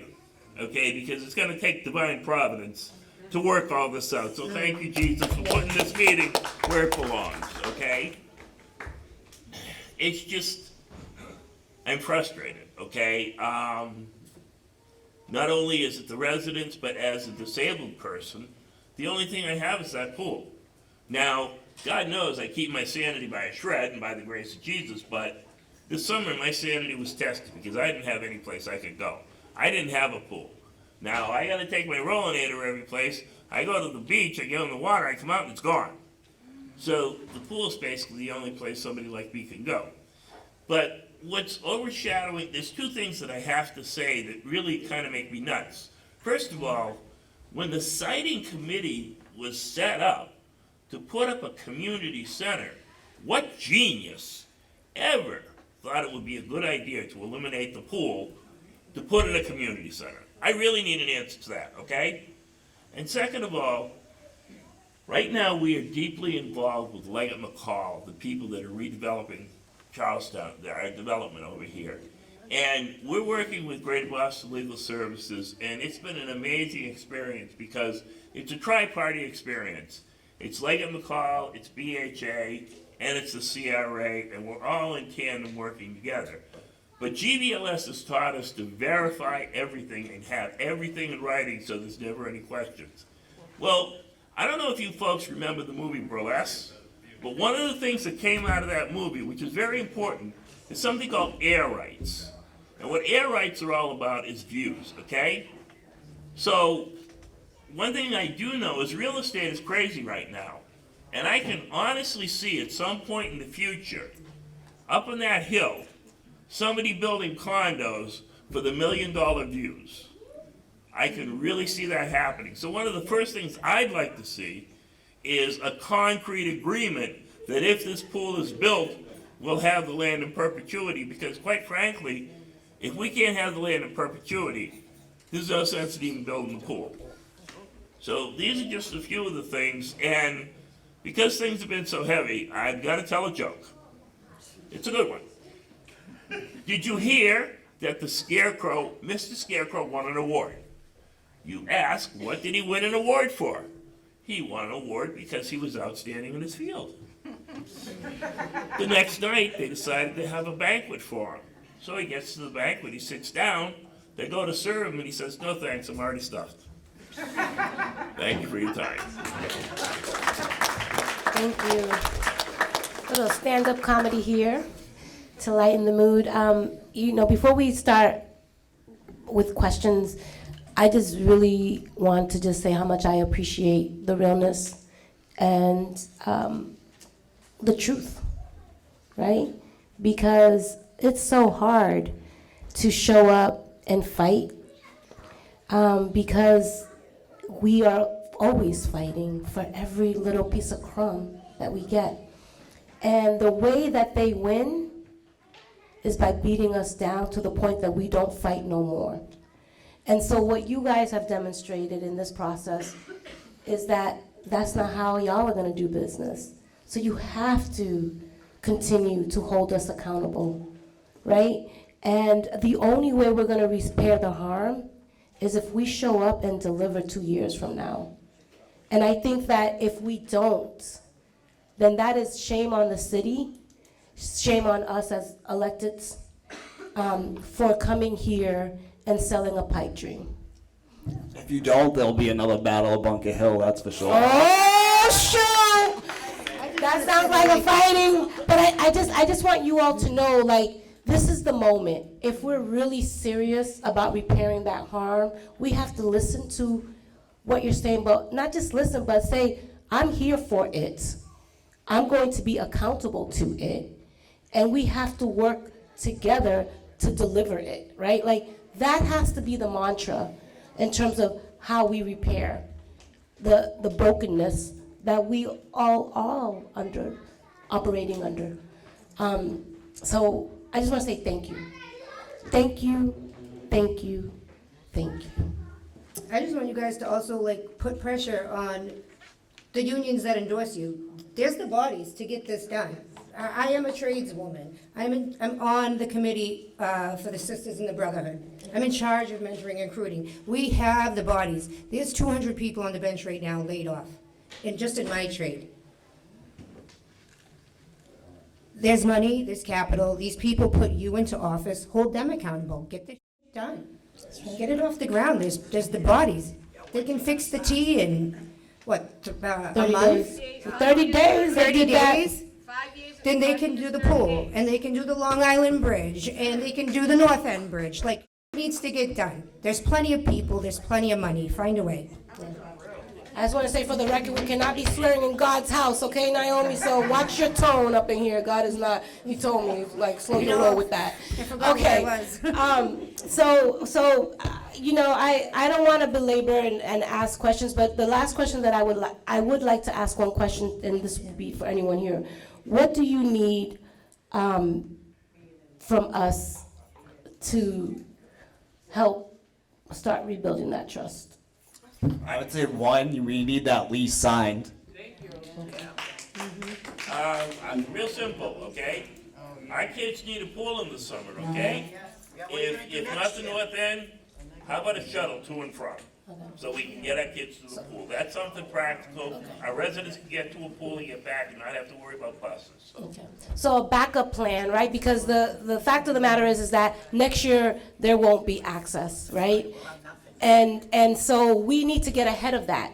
And now it's what? It's almost November, so we have some time to plan and think about what would be some alternates. Alternates that do not put the residents out of pocket either, right? Whether that mean having to drive. So there needs to be some accommodations that are made to help satisfy the void. Is that what I'm hearing? If Well, I know that we asked at the second meeting for shuttles to the north end. Within the north end, put limits, and they are clicky there, and like you said, people were made to feel uncomfortable there. What about a kid like my kid? Oh, Yeah. what? I can't ask questions, use people as key, I can't. Oh, you could ask questions by signing up to testify. I did. Okay, so you Sorry. go, this is I'm the, sorry. let me find out, Miss Charlestown baseball crew up in here. I will get to you in a quick second as soon as we get through these questions, but we got you. Okay, we got you. Just one thing too, so it closed this summer. Like, where did the operational budget for like the Clougherty pool go? Because there was nothing in Charlestown. We didn't even have a basketball tournament. There was basketball tournaments happening all over the city. We had nothing. We had to get moms from our town to go buy inflatable pools and blow up pools, and that, like, it's just ridiculous. That was like, that's a laughing stock on the city of Boston. And so I just want to know, like, going forward, what are you going to do with the operational funds so that we can have services and things for our kids to do while they're waiting on a pool to be built?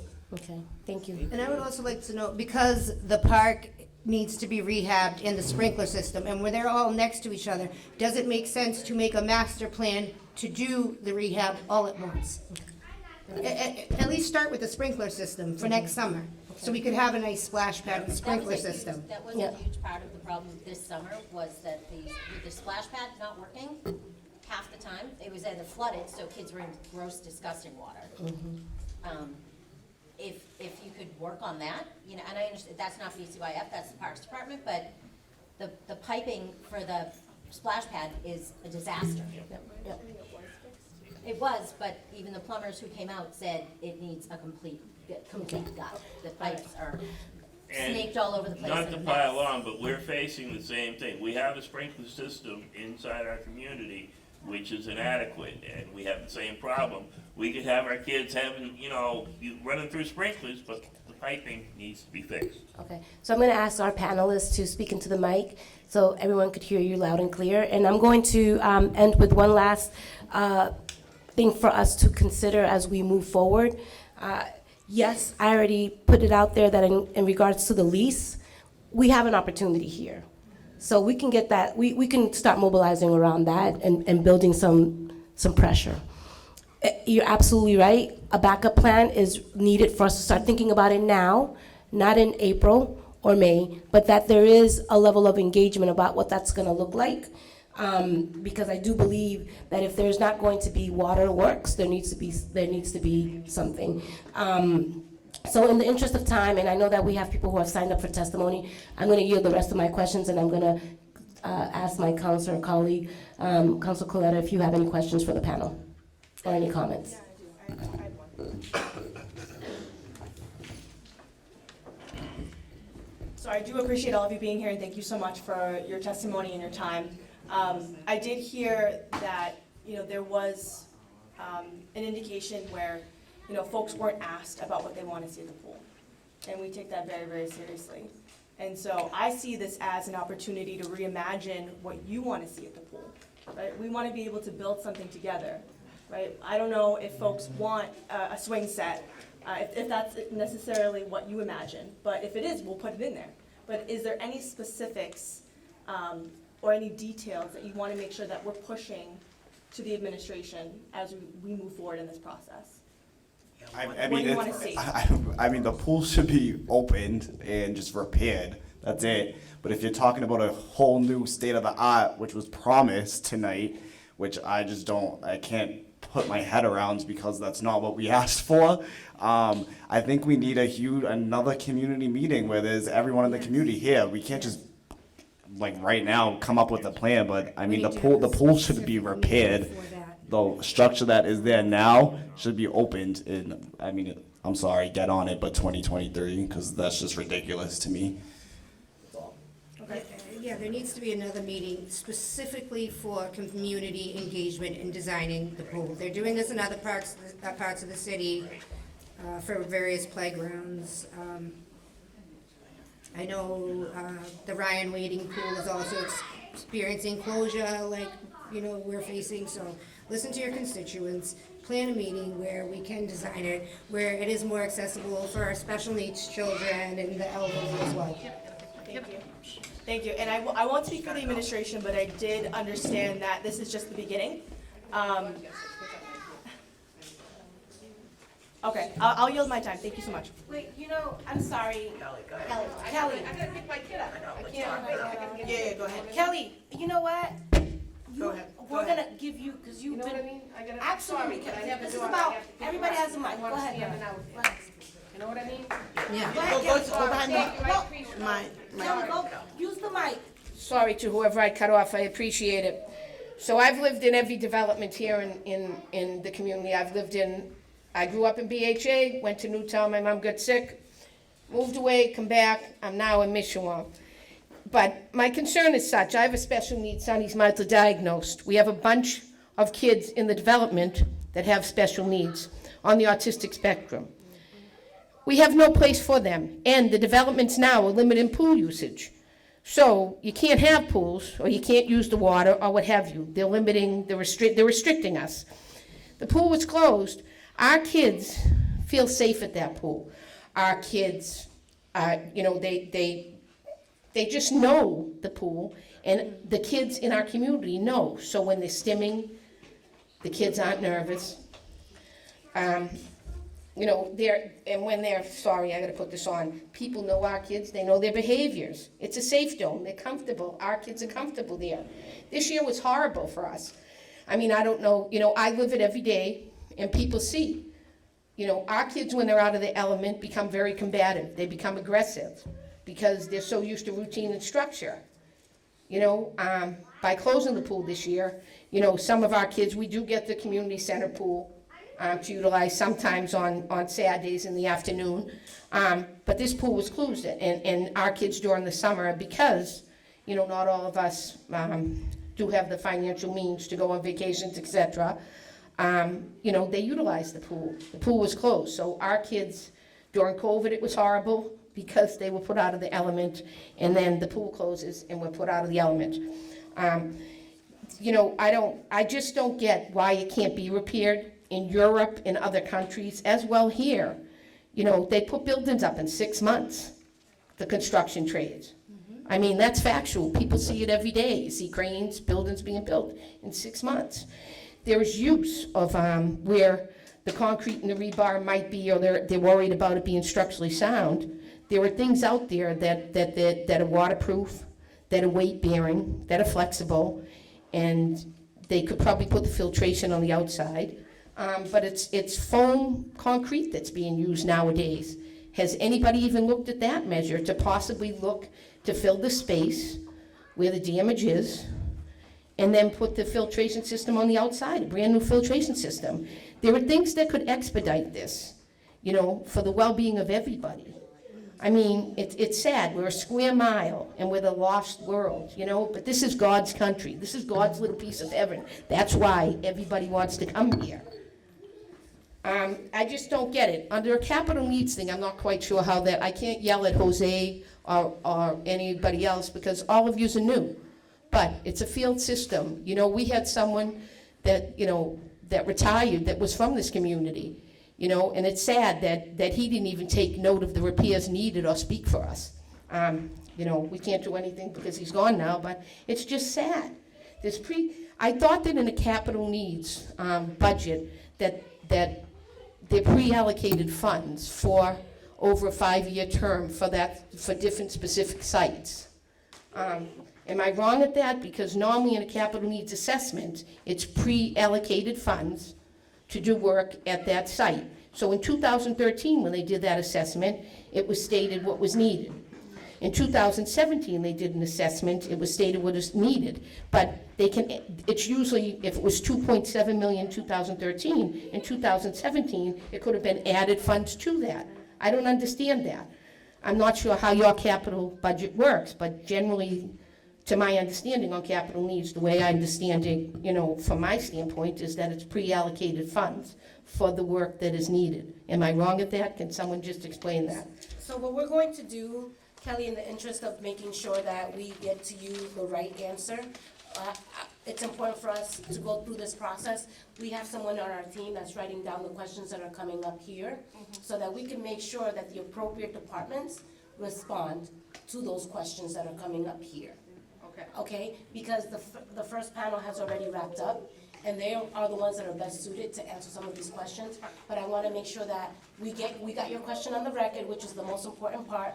We have somebody from central staff that is taking notes about the questions that are coming up, and we're going to make sure that we communicate to you the answers of these questions. Is that fair for Because folks? it's pre-allocated funds, Yep. where did it go? Yep. And then Show me the that's money. Money stolen from our community.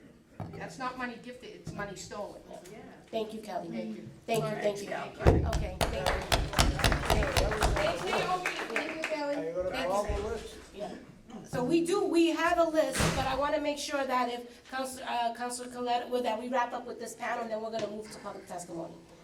If you signed up to speak, you will, you're number 2 on the list. I know, I'm Okay. number 1 in jumping clips. So, in my heart. Behave, okay? Okay, ready? Councilor Coletta. I don't have any. Okay, Councilor Louisiana. I'll just thank all the panelists for being here. I think all the remarks were right on point, and I want to get us to public testimony, but I just want to reiterate like the incredible advocacy that y'all have done and how we haven't, I mean, I'm a new city councilor, so I haven't seen this level of advocacy around an issue in my 10 months on the Boston City Council. And so a credit to yourselves of what you've been able to accomplish.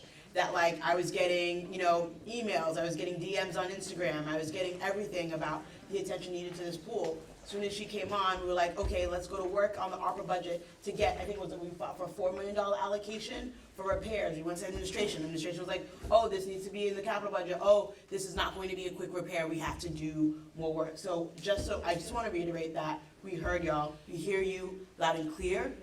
We made the ask and we're doing the work. And so I understand the frustration. The waiting pool, right, Naomi, you brought up, that's my pool. It's not even a real pool. I don't know how to swim because my community has been disinvested in over years and years and years and years, right? And they're trying to close it. And so I just want you to know that we hear you and the struggles that you all feel in Charlestown. We are here to work in partnership with you. Your district councilor got to work in partnership with all of us as soon as she got to the table. And we hit brick walls the same way that you all have hit brick walls. And we're here to work together so that we can no longer hit brick walls. So I appreciate all of your testimony and know that we are here to hold you. We are here so that you guys hold us to task, and we're going to do it, right? So thank you. Can I just say one more thing, just because he's not here this evening, but in talking about the splash pad up there and the repairs that need to be done to it, I would like to acknowledge that Leo Belcher, who's I think he's the commissioner of Parks and Rec at this point, he responded all summer, and I think that he did the best he could to get it repaired. It's gonna take more than what he can do to get the pipes, and if we're not gonna have a pool, I think the least that the city can do is make sure that he has the means to get us at least something that the kids can use. Councilor Murphy, you have the floor. Thank you. I am looking forward to the public testimony, the questions, but I do just want to say every time I come to Charlestown and I hear you speak, I've seen you at these hearings and many other times in the community, and it's very inspiring. Keep fighting. I'm here to listen, to learn. You definitely are in this for all the right reasons, and thank you for being so brave and willing to share that it's hard and it's not working, and you are holding us accountable, and I appreciate that. So thank you for being here and being so honest. Thank you. So can we just thank our community panel? We have work to do, and I'm glad that we're going to be able to do it together. Thank you. So we're going to open up now for the moment that you all have been waiting for, public testimony. All right. So we are going to, the first on the list is Kendall Miller. You now have the floor as you make your way up. Yeah. I'm going to set a timer just for sakes of keeping us on task. You have 2 minutes. Great. Good evening. Thank you, city representatives, for being here and the opportunity to speak. My name is Kendall Miller. I'm a 10-year resident of Charlestown and a mother of 3 children, one of which is terrorizing us right here. And I'm here today representing the Charlestown Mothers Association. Our group, run entirely by volunteers, represents more than 1,600 families in Charlestown and is one of the largest organizations of its kind. The CMA's mission is simple: to help ensure Charlestown is an inclusive, welcoming, and vibrant neighborhood in which to raise families. The decision to close the Clougherty pool earlier this year with little public notice to the families of Charlestown was unacceptable. In the scheme of running a city, closing a single pool may seem insignificant to some, but to this community it was devastating. This pool is used by all, regardless of income level, ability, race, ethnicity. It was an opportunity for all children of the community to learn the important life skill of swimming and cool off in the heat of the summer. Of course, we don't want our kids swimming in unsafe conditions, but the real problem is the lack of communication and transparency about the infrastructure, the cost, and the future of the pool site. Please do better. As parents, good neighbors, taxpayers, residents, and community organizations must have a voice in these conversations and decisions that impact our neighborhood. We deserve insights into the many layers that go into these decisions. More importantly, we can be your partners working together to help the community thrive. The kids are not all right. We're in a mental health crisis in our city, demonstrated by violence in the streets, and even scarier, in our schools. If you want to keep kids safe, give them productive and healthy things to do. Whether it's our pool or our fields, we should be making them more accessible, not less. And if you want to make plans on how to change, improve, or evolve access within our community, you need to engage us, the community, at every point in the process. On a personal note, I wasn't born here, but Charlestown is the first place I really felt like was my home. I'm so happy raising my kids here and would be so proud for my kids to raise their kids in Charlestown too. However, it's starting to wear on me. The city makes it harder, not easier, to do this. I know I'm not alone in feeling like we have to fight for everything. How many letters or meetings do we have to write, or meetings we have to attend, or letters we have to write to get safe intersections, bridges, fields, and pools for our kids? Please, as our elected officials, I implore you to be the reason families stay in the city, not the reason they leave. Thank you. Thank you. Thank you. Thank you. And in order to keep the hearing on task and time, I'm just going to read off the names of the folks who are going to be coming up next. So next is Nora Blake, then followed by Mo Gillen. So if Nora, if you can make your way up, and then Mo, get yourself ready because you'll be up next. No, I said that. And then we're going to go to Catherine and Leslie, just so you know what the order of is. So we have Nora. You have 2 minutes, and this time I'm really serious. We're going to keep you to task. Okay. Well, again, I'd like to reiterate, thank you for coming. We really appreciate it. And I know a lot of people weren't here when some of these other things happened in the community and that there's a lack of trust. I'm going to go with trust until you give me a reason not to. So right now, all the people that spoke today, a lot of you guys are new. I trust you until you give me a reason not to. There's a couple questions I had. Sorry. How do we request the lease extension? I'm not clear on that process. Who's exactly in charge of that? Who is the one that starts and gets the lease extension? Who convenes the George Fund to vote? Is that Mayor Wu? You named 5 people. I'm not sure who's the top person that convenes it. They have not convened in 2 years. They're obviously going to have a lot to talk about. How do we get to the top of the list and this doesn't delay our project? Because there was a lot of good talk about why would we spend $30 million if we don't own the land or have a 100-year lease. I'm very excited to hear about the committee to partner to track the progress. I think that's great. Councilor Clougherty, I hope that you're going to be the chair of that. I think that's one of the things that we lacked the last couple of years was frankly somebody that was really chairing what we're doing in Charlestown. I know you'd be great at it.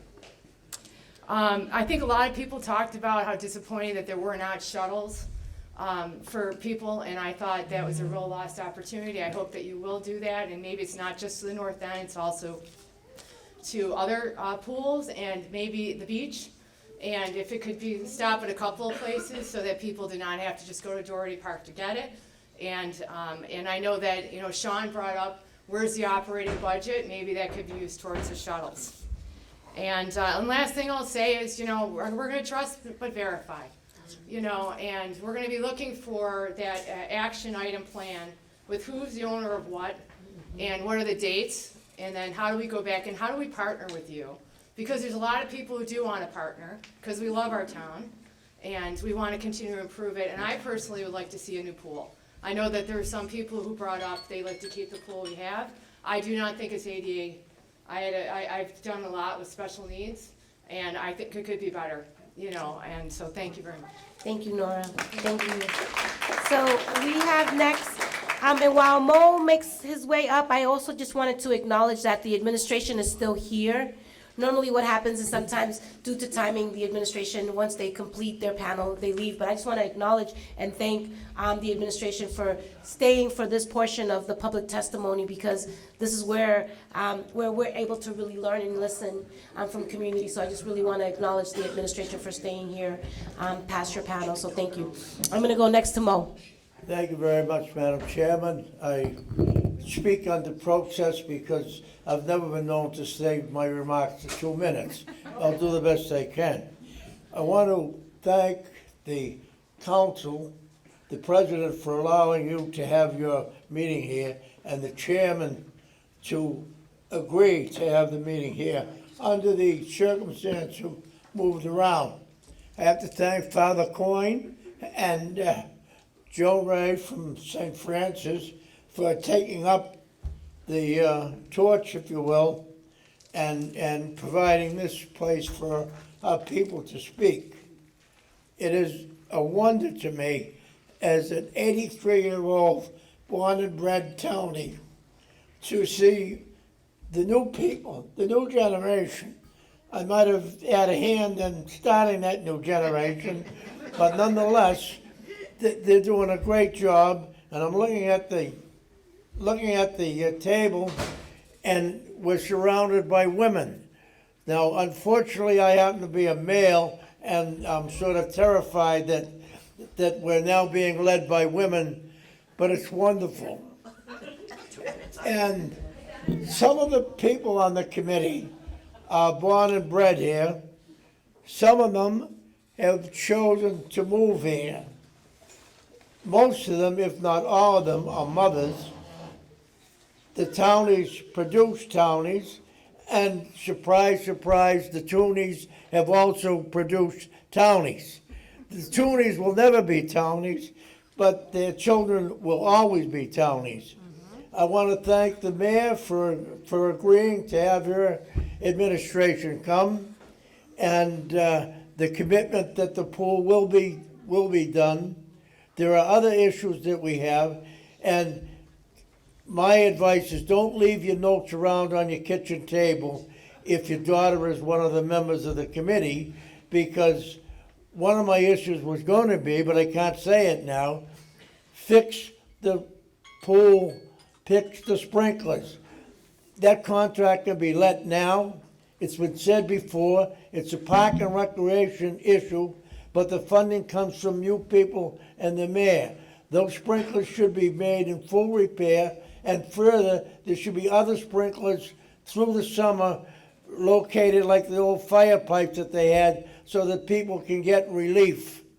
And I want to again thank the administration, thank the people, and most especially thank the young women that have led this fight.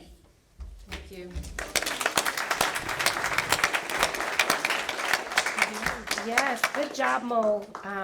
So I just want to give you the next lineup of folks. We have Catherine, Leslie, and Paula. If you guys are still here, thank you.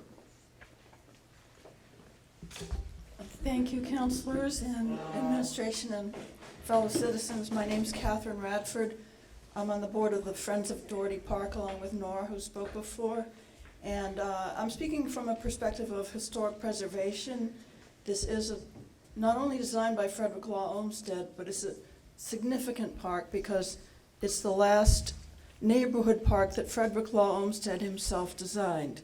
His firm, which was his son's, continued to go on and do others, but this was his last. It is on the National Register of Historic Places. So we do oppose changes that would violate any of that. And when the park was redone in the 30s, some of the decisions weren't great and we regret, but we certainly don't regret the pool and the design of it and everything. We would be, and I want to correct something that was said at the previous meeting, was that the pool is next to the park. The pool is in the park. It is part of the park, in spite of this sort of mosaic of ownership issues. It is still within the park. So the Parks Department does have a say in what happens. We would be opposed to changing the footprint of the pool area. We would be opposed to drastic changes to the facade of the pool house because it is architecturally significant. But other than that, we're very, very much in favor of the pool. It's greatly within keeping of the original Olmsted design, was that central part of the park was intended for active recreation. And he would love to see the kids swimming and all the diversity. He would love it. So we're very, very much in favor of that. It's not like inappropriate or anything. My question not as a Friends of Doherty Park person, but as a user of the pool is, do we still need the diving pool since the diving boards were taken down? There used to be a high dive and different heights, and they were taken down because of liability. It seems like it's very expensive to have that. It's not heavily used. It is used some, but it's not heavily used. Could the redesign incorporate other things like a wheelchair accessibility instead of that? Just want to sort of open up that as a possibility. But I do understand people were very upset about not being asked. I understand from what Chief Irish said that there will be community meetings. I fully expect that whatever plans are going forward, we'll have a chance to comment on. Absolutely, yes, you will. And I think Nora just voted for Councilor Coletta to be the chair of the Community Engagement Advisory Committee. So, yes, there is that commitment from the administration to create space for community, and I think that the advisory committee can help guide what that redesign is going to look like so that it is led by the people who are going to utilize the space. So, and then, yeah. In closing, I'd like to say on the news this morning, in some kind of national survey, Massachusetts ranked #1 in happiness. Happiest, yes. We're #1. Okay. All right. Okay, we're going to move on with our happy little selves here to Leslie and then Paula. So just get yourself, Paula, you'll be up next after Leslie.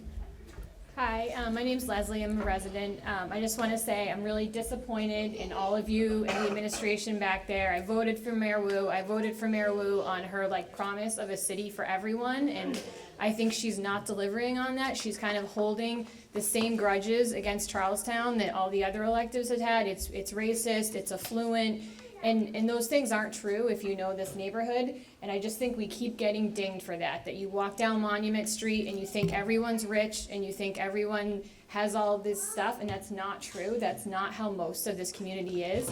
And we keep losing all of our resources. And again, for you guys to sit up there and applaud yourselves, you guys aren't even getting it done in your term. You're elected every 2 years. The pool closed in 2022, and you're telling us it's gonna open in 2024, so you're not getting it done in your term. And you guys came here with this plan telling us it's opening in 2024, but the lease isn't even signed. There's no it's like you're selling us smoke and mirrors. There's no agreement, and there's been no, Dion couldn't even answer any questions about what has been done since June. There's been nothing done. There's been no progress. There's no timeline. So it's just really, really disappointing. You keep praising the community, this and that. And we all know too that like every night there's more shots being fired in Charlestown. If anyone has the Citizens app, every single night there's like shots fired, like in that project, like all over the town. And so the kids, like, they have more guns, there's more drugs, there's more violence, and there's going to be no pool next summer, there's going to be no YMCA, and there might not be a track and field next spring. So the families that can leave are going to leave, and then the families that can't leave are going to be stuck here with nothing. Not what I was like thinking from the Wu administration. Not what I thought with my vote.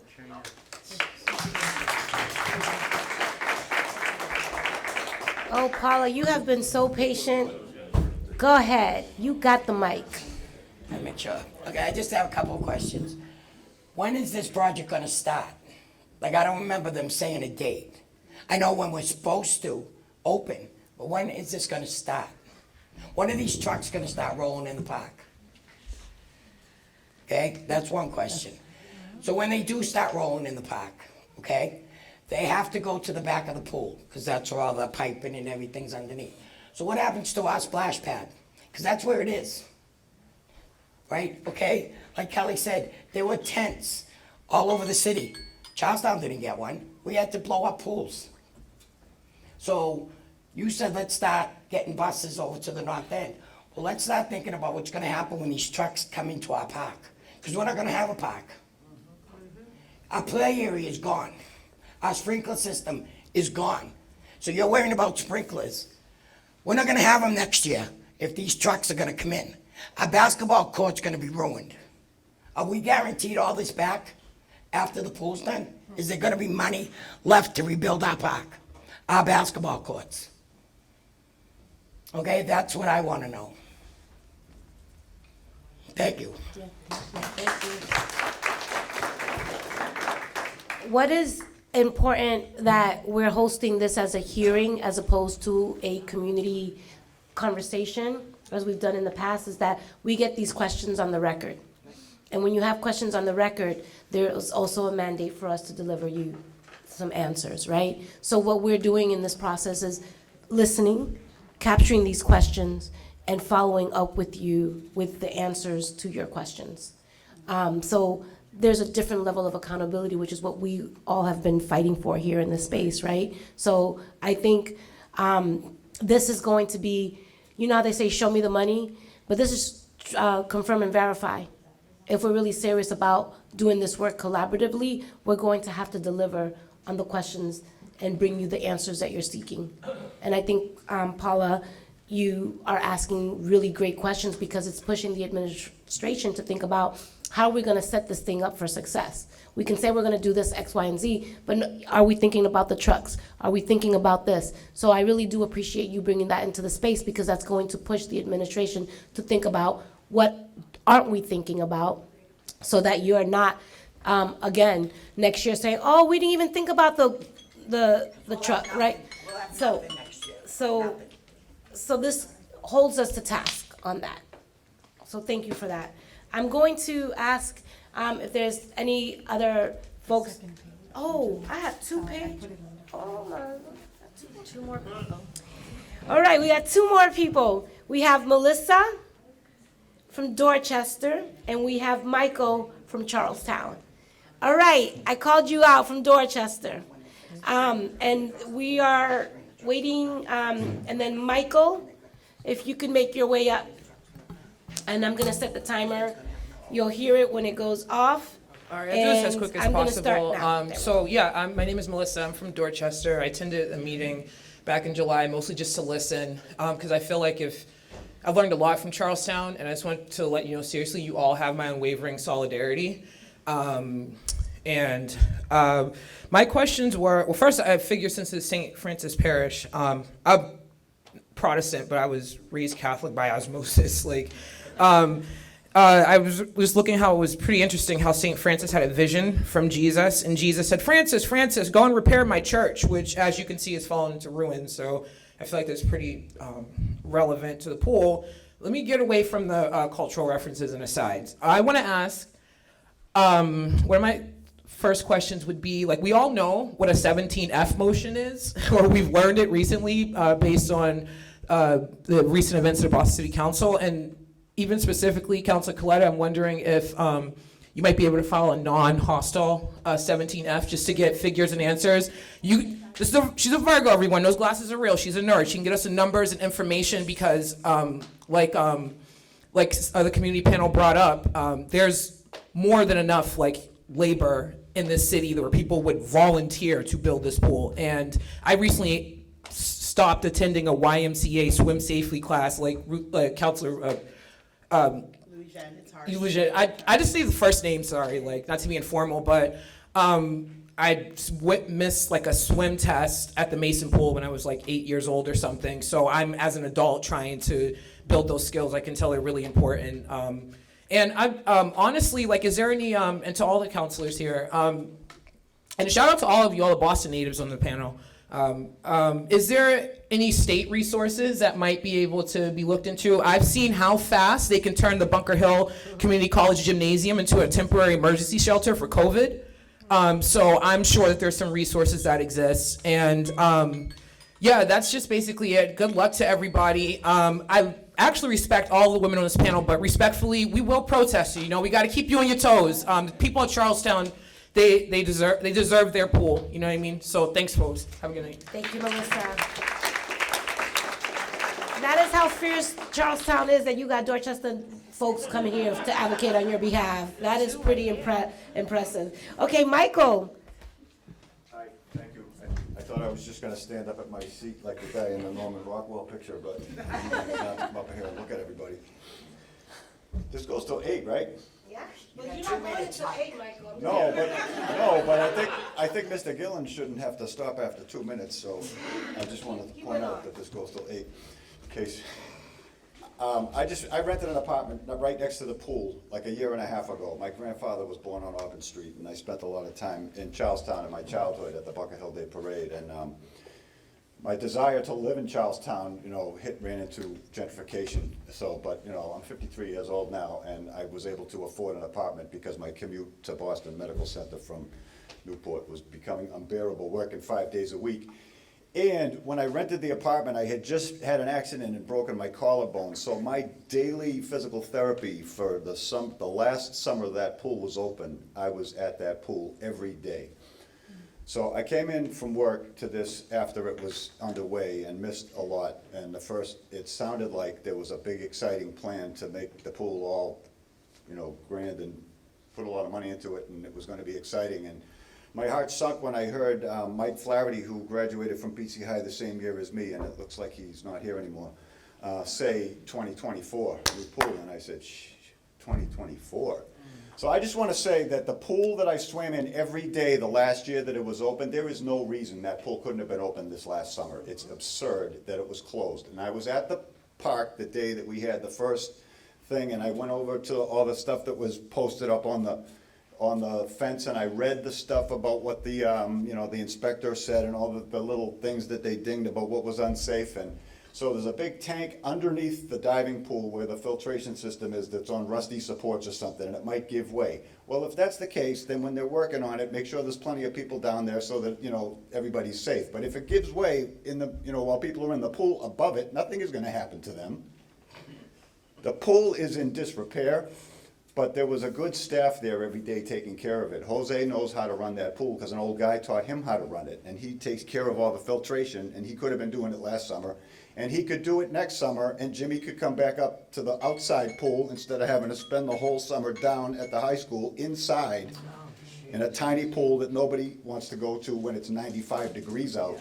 There's no reason that pool can't be open until whatever is going to happen afterwards happens. That's all I want to say. Thank you, Michael. So I just wanted to ask if we have any additional public testimony. Can I have one last ask? Since I got you all here. It'll be quick, I promise. I don't know about all that. I promise, it'll be quick, it'll be quick. Okay? But I do have an ask. Can you ask them a question for me? Ask them if the frog pond's gonna be open before I'm... Look at It will. Paula, troublemaker over there. So, this is it. Being a member of the CRA, there's something that's very near and dear to our heart, and I'm sorry, I'm terrible with names, but when the woman brought up the incidents of violence, One of the things I've always been happy about is for the past 11 years I've lived on Polk Street. And my salvation for living in the project is it's always been a situation where nothing ever happens on Polk Street. It always happens down the other end of the development. Well, since April on Polk Street, there have been 5 shots fired. One was we all know about what happened at the high school graduation. I have begged and begged and begged. Could we please get 2 bicycle cops for 2 shifts inside the development? Because when we have bicycle cops, there's much less violence because they're stealth. So I'm on bended knees begging you, get us 4 police officers, please. Thank you. Thank you. Thank you. I'm going to ask my colleagues, seeing that there are no more public testimonies. So let me find out. Y'all are taking this control over. Who's that? Leslie? Leslie's making her way back. Okay. This is it. We don't normally do this, but. Second, just the last thing I want to say to the administration is I also think telling us it's going to take 2 years is bullshit, because we all know, we all live in the real world, and like, we're building, like I work at Mass General, we're building buildings. Like, you can get this done, and you've had since July, right? So what has happened since July? Like, there's no supply chain issues. This is the city of Boston. Like, you call up, you can get any contractor you want wants that job. So to tell us it's gonna take 2 years, it's just bull. You keep tearing down the buildings and the single-family homes and putting in 3 residences or 2 apartments. It's more tax revenue every single time. Like, again, the city is making so much money to not be able to come up with the $25 million that BCYF pissed away for 20 years, because that's basically what happened, right? You guys know, like, Jose, I mean, you know who it is. Like, you know who wasn't doing their job. You know who wasn't managing the money. And again, it wasn't on your watch. I get that. But the city owes this community because it was mismanaged. The North End got their pool, like, nothing's been done there. And to tell us it's gonna take 2 years is just, it's crap. It doesn't take 2 years to do it. And you guys haven't done anything since July. It's obvious. You had nothing here, nothing concrete to tell us. No one's been out there to do any quotes. You don't even know how much it costs. You haven't even got the lease agreed on. You're coming here and telling us we're gonna have a pool in 2 years, but you haven't even, like, solidified the lease. It's just, it's crap. Like, don't come here, and again, it's like, you want to be transparent, come here and say, we've actually been so busy, we haven't gotten to this. We've actually done nothing. Like, we want to do this, but we've done nothing. That's what you should have came and said. All right. So, with that said, I'm going to ask my colleagues for if you have any closing remarks, seeing that there are no more public testimony, and I'll defer to you for your final, and then we'll wrap it up. Thank you, Chair Mejia, and thank you again for doing this. In the Charlestown community, I definitely appreciate it. I appreciate my colleagues who stayed the entire time. Thank you to Councilor Murphy for being here, always a strong supporter of Charlestown. Councilor Louis-Jean for being here and taking our concerns very seriously. We were just talking about the fact that this is going to be our top priority in the operating and capital budget. But we have to earn that trust, right? That is the one thing that I have heard, and we are here and we are committed to you. And we hope that you will at least give us some grace to prove it to you. But just for me, this is the beginning, and I am hopeful in this process, and I'm hopeful that we can get something that everybody can be proud of, that we could have an inclusive process where you all imagine and envision what happens there. You dream up what you want to happen there and to be there, in addition to what already makes it great. For me, I think now that we have an incredible opportunity here, it means that it will require some work. So I'm asking everybody to roll up their sleeves and get to work with us. And that also means holding us accountable too. We heard it loud and clear that you all are gonna hold us accountable, and we welcome that. That is our job. And it is also our job to deliver. And just know we are committed to doing that. There have already been some asks of us, and we've been writing them down. Councilor Mejia has been taking notes. I've been typing away on my laptop. Operating budget for programming, right? Master plan for the entire park, including the splash pad, getting that redone. But what does that look like when we're redoing the pipes? How will that affect all of us? What does the truck and construction maintenance schedule look like? Free shuttles to bodies of water for next year. That's something that I'm committed to, that I've already talked to Mayor Wu about. What are we going to do for next year if this is not going to open? I'm committed to doing that. We also need to figure out what the programming schedule is moving forward once this is open. So again, this is just the beginning. The chiefs had confirmed, and thank you again, that there will be a community advisory committee, which means that we will have better oversight and input and accountability into what happens next. And I look forward to doing that work with you. This is your process. We are not your voice, we are your microphone. So this is for you, and I just want to thank all of you. Thank you.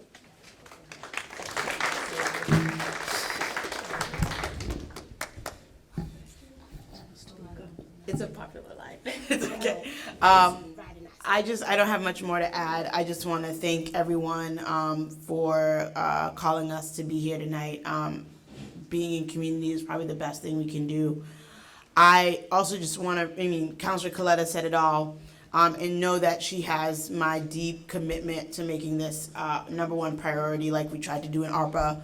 We're going to do it again in the operating and the capital budget. I will just say that it does matter that you all are the ones who galvanized us here. Nothing in this city happens without community, and the best things in the city happen because of community, right? It's not the elected officials. Our job is to listen to you all and get it done, right? Southwest Quarter Park, a 3-mile park that runs through the city, was going to be a highway, but community members stood up and were like, not in our neighborhood. We don't want a highway. We want a park. We want things for our community. So I just want to just reiterate that this is the power, that you all have the power, and we will listen to that. This is now our 4th meeting about, even though this is a hearing about the pool, and that is community power. So I want you to believe that your time here has been well spent, and we are going to do everything we can to advocate alongside each and every one of you. Thank you, and have a great night. Thank you, everyone who stayed with us through this whole process, for continuing to advocate. You know, we are a great city. We could do big things. We've done them before. This is going to get done. Please continue to advocate and stay with us along this process. I do want to just take a moment to thank the administration who has stayed with us, and also to our central staff, Ethan, and also Michelle, and everyone who stayed with us. We have 4 central staff here who, I saw them earlier in City Hall before 9 o'clock, and they came to this, and it's just great that you're committed. But remember that we're here to support. The pool is a big issue in this community. There's lots of other big issues. 3 of your 4 at-large councilors are here. Your city councilor, Gabriella Coletta, is here. We care about you, what you want, what you need. So just remember to reach out and keep us on task. Thank you. Thank you. Thank you. I'm just incredibly grateful that we were able to pull this together. I'm considering all the hiccups that we came across along the way. That goes to show the commitment that we have to this work in partnership with you all. And I just want to thank the women, the advocates who worked with us on formulating the questions that they wanted us to ask. Normally, city councilors work on crafting up their own questions, but we were so committed to having a community process that we worked alongside you all and brought your questions to this space, because we want to change the way we do business. And we want to make sure that you understand that this trust, we have to learn how to do with each other. And I hear you all around the work that it's going to take for us to get there, but we're not going to get there unless we're doing it together. Like, that's just the bottom line. And so for those who know me, I always like to joke around the fact that I'm like a little chihuahua, that I'm always barking about something and fighting about something. So this is a good fight. And you have the commitment of your district counselor who's going to lead that fight. And you have the commitment of the administration, all on the record here tonight, to talk about a path forward. And if that doesn't set the tone for how we're going to do business, right, then I don't know what will. And so I hope that you believe, right, that in order for us to do this, we're going to have to learn how to assume best intentions. And that is going to be a process for many of us, especially for those who have been denied. for so long. So let's just hold us accountable to this. And Naomi, I really do hope that one day you consider running for something, because that authenticity and that realness is what we need more of in this world. So I just want to publicly ask you, because it takes women 7 times to be asked to run for office until they do it. So I want to be the first, sometimes more, right? And so I hope that you consider one day doing that.